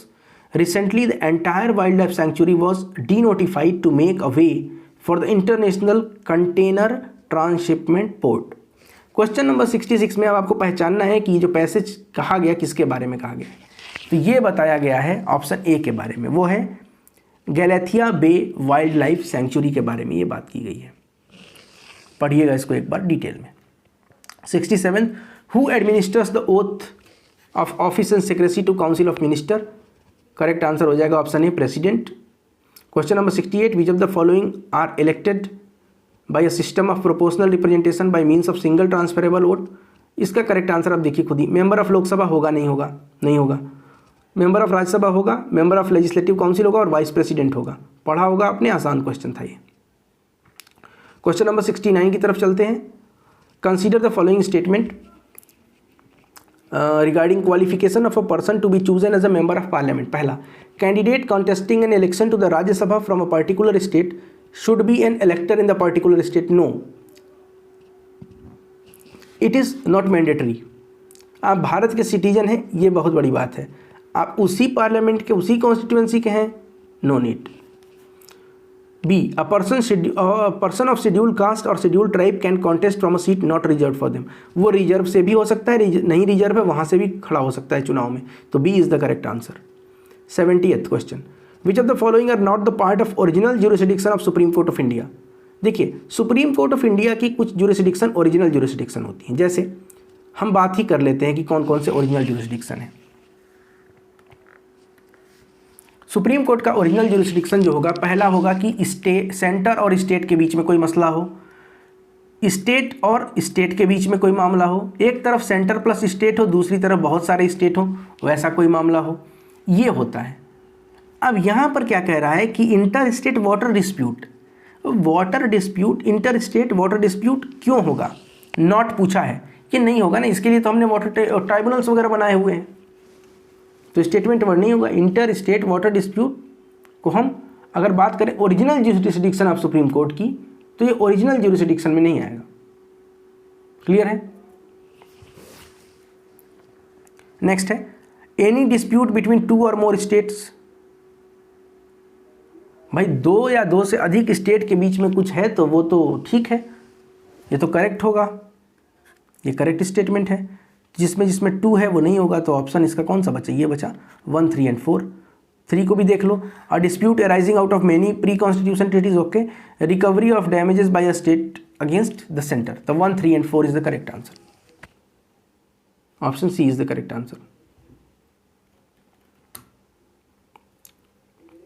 71, भार ओएस के बारे में आपको बताना है। भार ओएस क्या है, तो ये एक ऑपरेटिंग सिस्टम है जो कि Indian institute of technology Madras के जो डेवलपर्स हैं उनके द्वारा डेवलप किया गया है, तो पहला स्टेटमेंट तो करेक्ट हो गया। दूसरा है, भार OS is based on Android open source project and includes all Google services. Statement 2 जो है वो इनकरेक्ट है। सबसे बड़ा डिफरेंस जो है वो एंड्रॉइड एंड भार ओएस में वो ये है कि ये जो गूगल सर्विसेज या ऐप्स हैं वो अलग चीज़ है। भार ओएस जो है इसके पास कोई प्री इंस्टॉल्ड ऐप्स नहीं होंगे, जबकि हम देखते हैं एंड्रॉइड का जब आप फ़ोन वगैरह खरीदते हैं तो उसमें पहले से ही कुछ ऐप्स होते हैं जो कि प्री इंस्टॉल्ड होते हैं, गूगल से जो होते हैं। तो 71 का जो करेक्ट आंसर है वो ऑप्शन ए है, बी नहीं होगा, क्योंकि Android source open project includes all Google services, no. Question number 72, which of the following bills lapse on the resolution of Lok Sabha. अब बिल्स कौन कौन से लैप्स होते हैं, ये बहुत आसान सा है, फैक्चुअल क्वेश्चन है और ये आप याद रखते हैं जनरली, तो इसमें बहुत ज़्यादा डिस्कशन करने का मैं कुछ समझता नहीं हूँ। करेक्ट आंसर इसका हो जाएगा, समझते हैं। अ bill passed by Lok Sabha but pending in Rajya Sabha. हाँ, अगर लोकसभा से पास हो गया और राज्यसभा में पेंडिंग है और लोकसभा डिसॉल्व हो गई तो नई लोकसभा आएगी तो पुराने वाले की बात नहीं मानेगी, तो 1 इज़ द करेक्ट। 1 करेक्ट हो गया। A bill pass by both house pending to assent of president, जब दोनों ने पास कर दिया है, प्रेसिडेंट के पास पेंडिंग है, तो लोकसभा डिसॉल्व हो जाए, इस पर कोई असर नहीं पड़ेगा। तीसरा, a bill pending in Rajya Sabha but not pass by Lok Sabha, अब लोकसभा में पास ही नहीं हुआ है तो कोई बात ही नहीं है, क्यों डिसॉल्व करना है इसको, क्यों इसको लैप्स करना है, अगली लोकसभा आएगी पास करेगी या फिर नहीं पास करेगी, तो केवल 1। आगे चलते हैं। क्वेश्चन नंबर 73 देखते हैं, बासमती राइस के बारे में। अब बासमती राइस को लेकर इंडिया और पाकिस्तान के बीच में एक बहुत कंटेंशन चलता है। क्या चलता है, तो दोनों अपने आप को बताते हैं कि बासमती राइस उनके यहाँ का है, बासमती राइस उनके यहाँ का है। 73rd का पहला, it is cultivated mostly in the Indian subcontinent, obviously Pakistan is also the part of Indian subcontinent. Next, recently the food safety and standards authority of India FSSAI has notified standards for basmati rice. Both are the correct statements, so option will be C. Question number 74, which of the following statement is correct regarding cantonment board? तो cantonment board के regarding कौन सा statement इसमें से correct है वो आपको बताना है। पहला statement, it works under administrative control of the central government, no state government, sorry state government नहीं, ये सेंट्रल गवर्नमेंट के कंट्रोल में होता है। दूसरा, the executive officer of the cantonment board is appointed by the governor of the concerned state, ये भी गलत हो गया। भाई सेंट्रल गवर्नमेंट उसको बना रहा है तो गवर्नर कैसे करेंगे, गवर्नर के हाथ की तो चीज़ है नहीं है। जो भी कैंटोनमेंट बोर्ड के मेंबर्स होंगे वो कुछ इलेक्टेड होते हैं, कुछ नॉमिनेटेड होते हैं, और जो इलेक्टेड होते हैं वो 5 साल तक उनका टाइम रहता है, और जो नॉमिनेटेड होते हैं उनका जब तक उस ऑफिस में रहें तब तक होगा। नेक्स्ट है, president of the board is directly elected by civilian population of the cantonment area. और जो नेक्स्ट स्टेटमेंट है वो है, करेक्ट स्टेटमेंट पूछा है ना, the military officer commanding the station presides over the meeting. हाँ ये तो सही है, मिलिट्री ऑफिसर जो होगा वही एक्स ऑफिसियो प्रेसिडेंट होता है उस बोर्ड का, और ये क्लियर है, ये तो सही है। तो option D is the correct answer. तो बाकी ए बी सी रॉन्ग होंगे। थोड़ा सा फैक्चुअल है ये वाला question. Question number 75, with reference to the prime minister consider the following statement. पहला, his term of office is not fixed, बिल्कुल सही बात है। प्रेसिडेंट का टर्म ऑफ ऑफिस फिक्स नहीं है कि वो 5 साल के लिए होगा, वो प्रेसिडेंट के प्लेजर पे होता है। क्लियर, तो स्टेटमेंट 1 तो सही निकल गया। 2, the salary and allowance are determined by president, no, parliament decide करती है भाई। The death of an incumbent prime minister automatically dissolves, okay, 1 and 3 is correct, 2 is the wrong. Question number 76. In the context of virology, which of the following describes reassortment? Reassortment क्या होता है? Question number 76 आपसे पूछा है। अब इसको हम समझते हैं। रिसॉर्टमेंट का मतलब होता है एक हाइब्रिड वायरस को बनाना, which contains the part of the genome of the 2 distinct virus. 2 अलग अलग वायरसेस के जीनोम को मिक्स करके एक हाइब्रिड वायरस बनाना, इसी को हम कहते हैं रीअसॉर्टमेंट। क्लियर है, तो इसका करेक्ट आंसर हो जाएगा option number A. Question number 77, who administers the oath to the governor of the state. इसका आंसर है चीफ जस्टिस उस स्टेट के हाई कोर्ट का। Question number 78, when does the model code of conduct for guidance of candidates and political parties comes into effect. भाई ये जब ही आ जाते हैं जब अनाउंसमेंट होता है शेड्यूल इलेक्शन का, कब होगा, option A. Question number 79, consider the following statement with regard to the permanent Lok Adalats. तो पहला स्टेटमेंट है, permanent Lok Adalat are establish under legal services authority act, बिल्कुल सही बात है, 1987। The award of the permanent Lok Adalat is final and binding upon the parties. Lok Adalat का जो decision होता है वो दोनों ही पार्टीज पर बाइंडिंग होता है। परमानेंट लोक अदालत की बात हो रही है, बोथ द करेक्ट, तो सी हो जाएगा। Question number 80, consider the following statement with reference to parliamentary proceeding in India. The attorney general of India has the right to speak and take part in the proceeding of either house joint. बिल्कुल, देखिए attorney general भाग ले सकता है, बैठ सकता है, बोल सकता है, सुन सकता है, पर वोट नहीं देगा, तो स्टेटमेंट 1 करेक्ट है। दूसरा, a minister who is not a member of either house can not participate in the proceeding of any house, गलत है। जो व्यक्ति मिनिस्टर है वो लोकसभा में भी बैठ सकता है, राज्यसभा की प्रोसीडिंग में भी बैठ सकता है, वेदर वो किसी भी का मिनिस्टर हो, किसी भी ग्रुप से आया हुआ हो। ठीक है, अगला question, question number 81,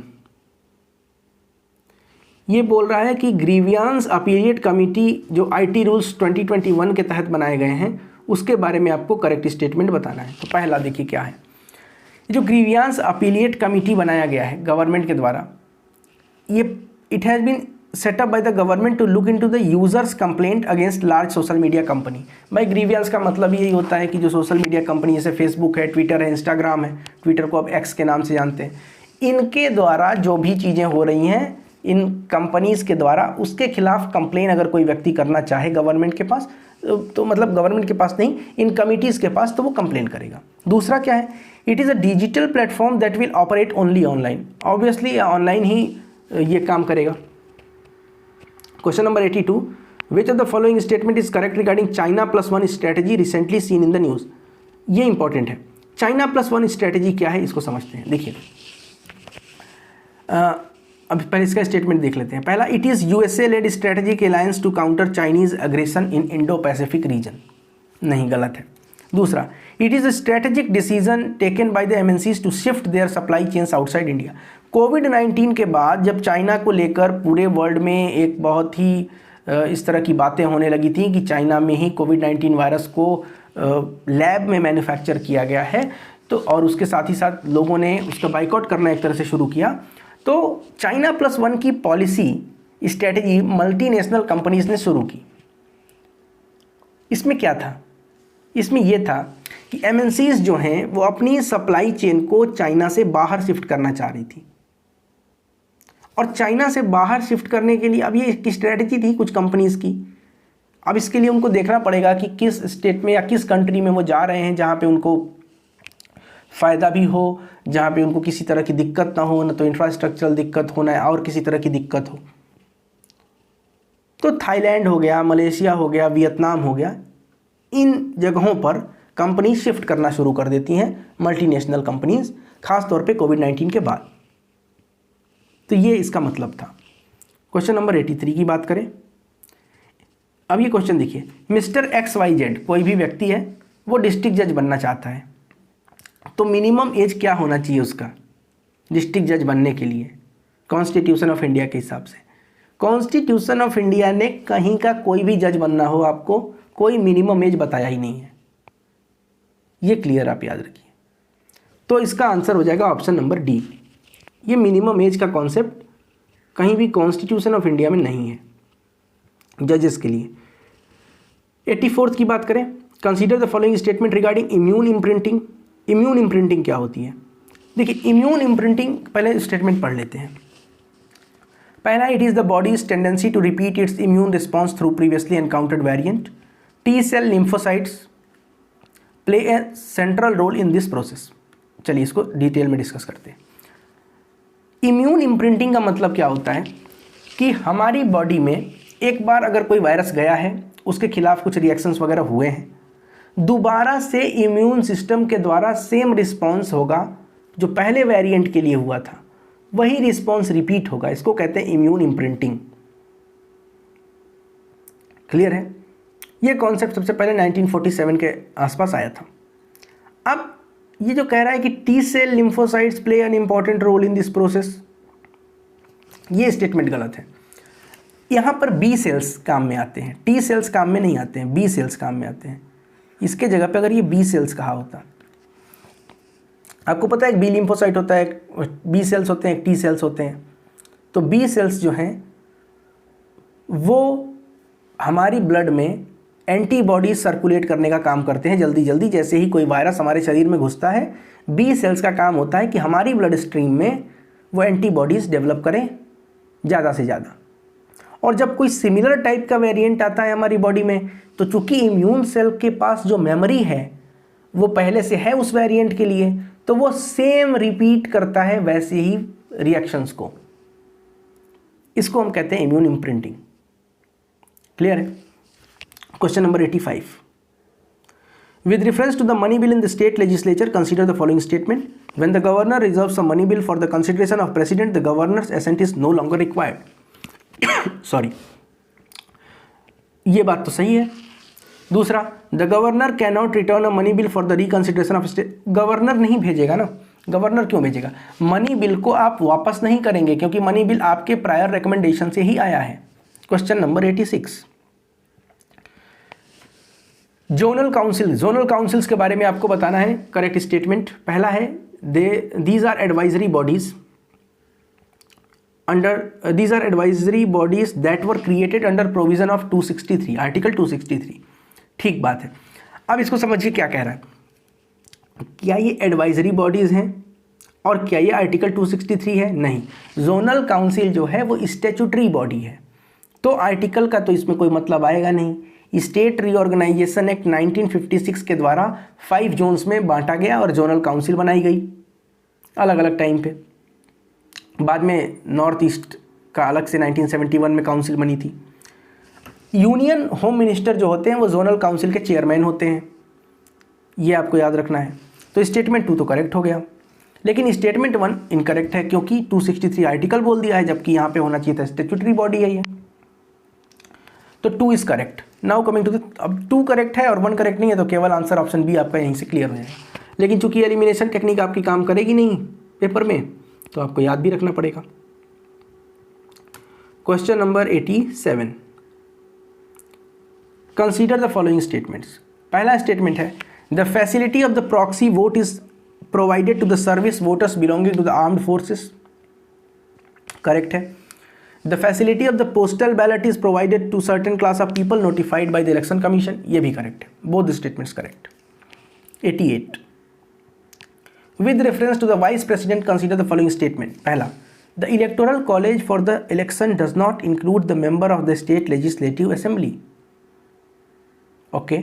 the formal impeachment is not required for the removal. Question number 88 का सी, दोनों ही करेक्ट है। जो आसान है वो ऐसे ही बढ़ जा रहा हूं मैं आगे। 89 के बारे में, the constitution has fix the term of members of Rajya Sabha. क्या राज्यसभा के मेंबर्स का टर्म कॉन्स्टिट्यूशन के द्वारा फिक्स किया गया है? Statement number 1। Okay. Next, only the speaker of Lok Sabha in consultation with central government can dissolve the Lok Sabha. Question number 2।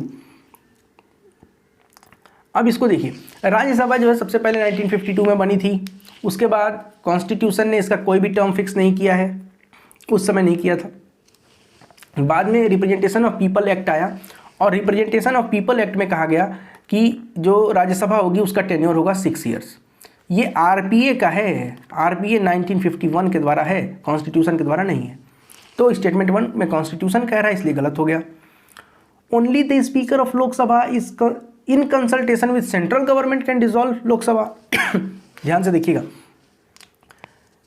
President जो है वो लोकसभा को डिसॉल्व करता है, 5 साल में भी कर सकता है, 5 साल से पहले भी कर सकता है, और इसको चैलेंज भी नहीं किया जाएगा किसी कोर्ट में। तो यहाँ पे स्पीकर बोला है तो गलत हो गया। 90। अब यहाँ पे टेबल ऑफ प्रेसिडेंट्स अगर आपने याद किया होगा कि कौन सबसे ऊपर पोस्ट पे है, कौन सबसे नीचे पोस्ट पे है, तो इसका करेक्ट आंसर सीधे सीधे मैं बता देता हूँ आपको, 1, 3, 2 और 4। प्राइम मिनिस्टर होगा, उसके बाद गवर्नर होगा, उसके बाद फॉर्मर प्रेसिडेंट होंगे और फिर कैबिनेट मिनिस्टर होंगे। C is the correct answer. Now coming to question number 91। एक सेकेंड, क्वेश्चन नंबर 91, 90 का करेक्ट हो गया। अब 91 में आते हैं। 91 है, with reference to council of ministers consider the following statement. देखिए, they are collectively responsible to Lok Sabha and Rajya Sabha. गलत, इसके लिए नहीं, केवल लोकसभा के लिए रिस्पॉन्सिबल है। तो जहाँ जहाँ 1 है वो हटा दो, ये हटा दो, ये हटा दो। आगे बढ़ते हैं। There is no legal responsibility of a minister as per the constitution. बिल्कुल, इंडियन कॉन्स्टिट्यूशन में लीगल रिस्पॉन्सिबिलिटी नहीं है, जबकि ब्रिटिश कॉन्स्टिट्यूशन में लीगल रिस्पॉन्सिबिलिटी भी है। ओके, तो सही है ये भी, क्योंकि नहीं है बोला है। It is the duty of every minister to stand by cabinet. बिल्कुल, 2 और 3 both are correct. Question number 92, consider the following statement about deputy speaker of Lok Sabha. पहला statement, whenever he is appointed as a member of parliamentary committee he automatically becomes its chairman. अच्छा, correct पूछा है 92 का। देखिए, deputy speaker के पास ये privilege है कि जब भी वो किसी पार्लियामेंट्री कमेटी के मेंबर बनते हैं तो वो ऑटोमेटिकली चेयरमैन बन जाते हैं। तो ये तो सही है, 1 is correct. Next, the date of his election is fix by president, speaker के द्वारा फिक्स किया जाता है। दूसरा, ही इज सबऑर्डिनेट, नहीं सबऑर्डिनेट नहीं है, बराबर है। तो 2 and 3 are wrong, only statement 1 is correct, so option B will be correct. Question number 93, इतना लंबा क्वेश्चन पढ़ने का भी मन नहीं करे, चलिए। Both houses of parliament have separate, आराम से पढ़ेंगे। Both houses of parliament have separate committee of this kind. This committee regulates the program and timetable of the house. It allocates time for transaction of legislative and other exercises brought before the house of the parliament, government. Okay.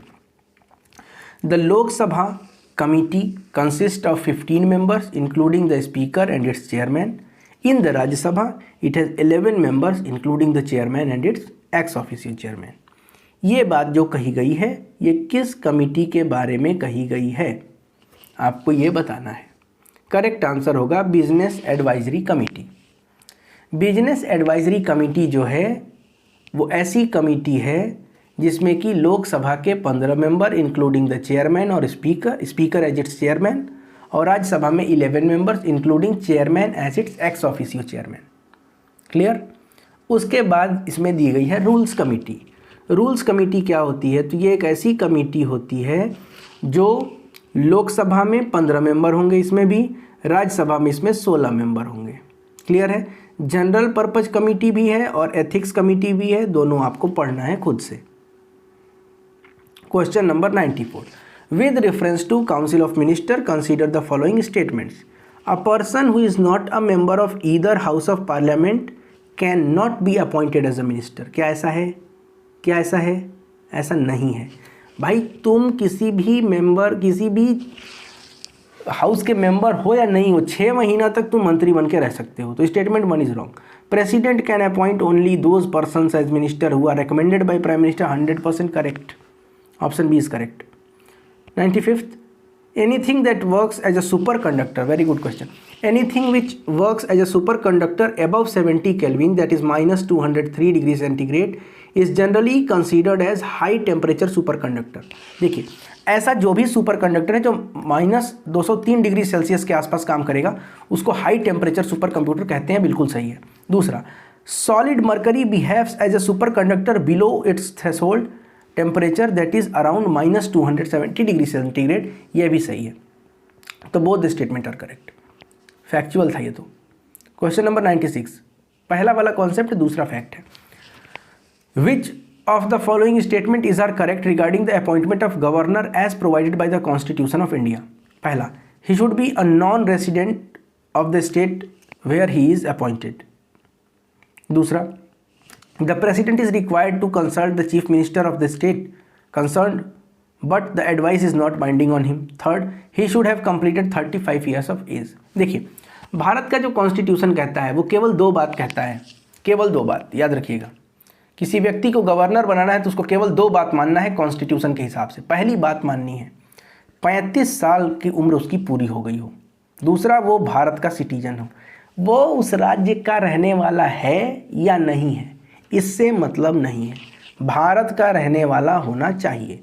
हालांकि ये recommendation दिया गया है, recommend किया है various committees ने कि अगर दूसरे राज्य का हो तो ज़्यादा बढ़िया होगा। खैर, स्टेटमेंट 1 जो है वो क्या हो गया भाई, वो हो गया इनकरेक्ट। दूसरा, गवर्नर के अपॉइंटमेंट के दौरान प्रेसिडेंट जो है वो चीफ मिनिस्टर ऑफ स्टेट से कंसर्न करेगा या कंसल्ट करेगा, इसकी बात कही गई है यहाँ पे। कहाँ गया क्वेश्चन? 96 था ना ये, 96 का सी, ही शुड हैव कंप्लीटेड। तो 1 एंड सॉरी इसका क्या होगा, 2 एंड 3 ये दोनों सही हैं। नहीं 2 कैसे सही है? President is required to consult the chief minister of state concern, but हाँ कंसल्ट करेगा लेकिन advice is not binding on him, ये यहाँ पे लिखा हुआ है, ये ऐसा होना चाहिए। स्टेटमेंट 2 जो है वो भी इनकरेक्ट है। तो स्टेटमेंट सही कौन सा है? 96 का करेक्ट आंसर इसके हिसाब से तो हो जाएगा C, 3 ओनली, क्योंकि हाँ ठीक है C only. Question number 97, in the context of Indian polity, consider the following statement. The president is the chief spokesperson of the union government. No. Prime minister is the chief हाँ not correct पूछा है ना, ठीक है, बिल्कुल बिल्कुल बिल्कुल बिल्कुल बिल्कुल। यहाँ पे प्रेसिडेंट नहीं होगा, पीएम होगा, जबकि नॉट पूछा है तो ये वाला सही हो जाएगा, इसमें हमारा 1 होना चाहिए। दूसरा, president announces government policies on the floor, नहीं, प्राइम मिनिस्टर करता है, तो नॉट करेक्ट पूछा है, तो 1 and 2 are not correct. Now coming to the question number 98, which of the following acts of parliament provides for the preparation and revision of electoral rolls for the purpose of election to the house of people? 98 में पूछा है। अब इस पे 4 option आपके सामने दिए हैं।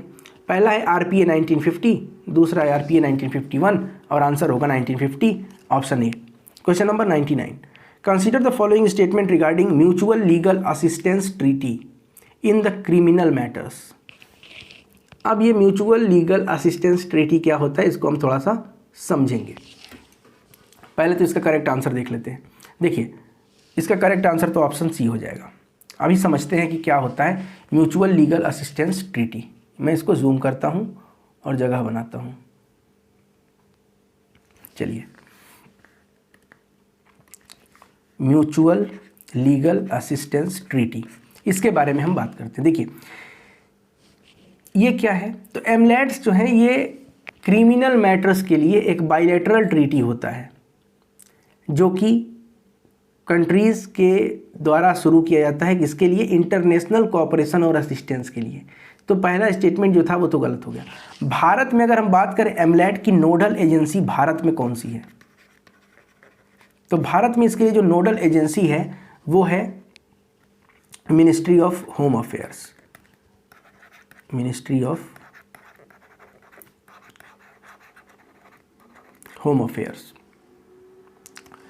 ये सेंट्रल अथॉरिटी है हमारे लिए। अब इसमें अगर आप बात करें यहाँ पे जो हमने अभी देखा था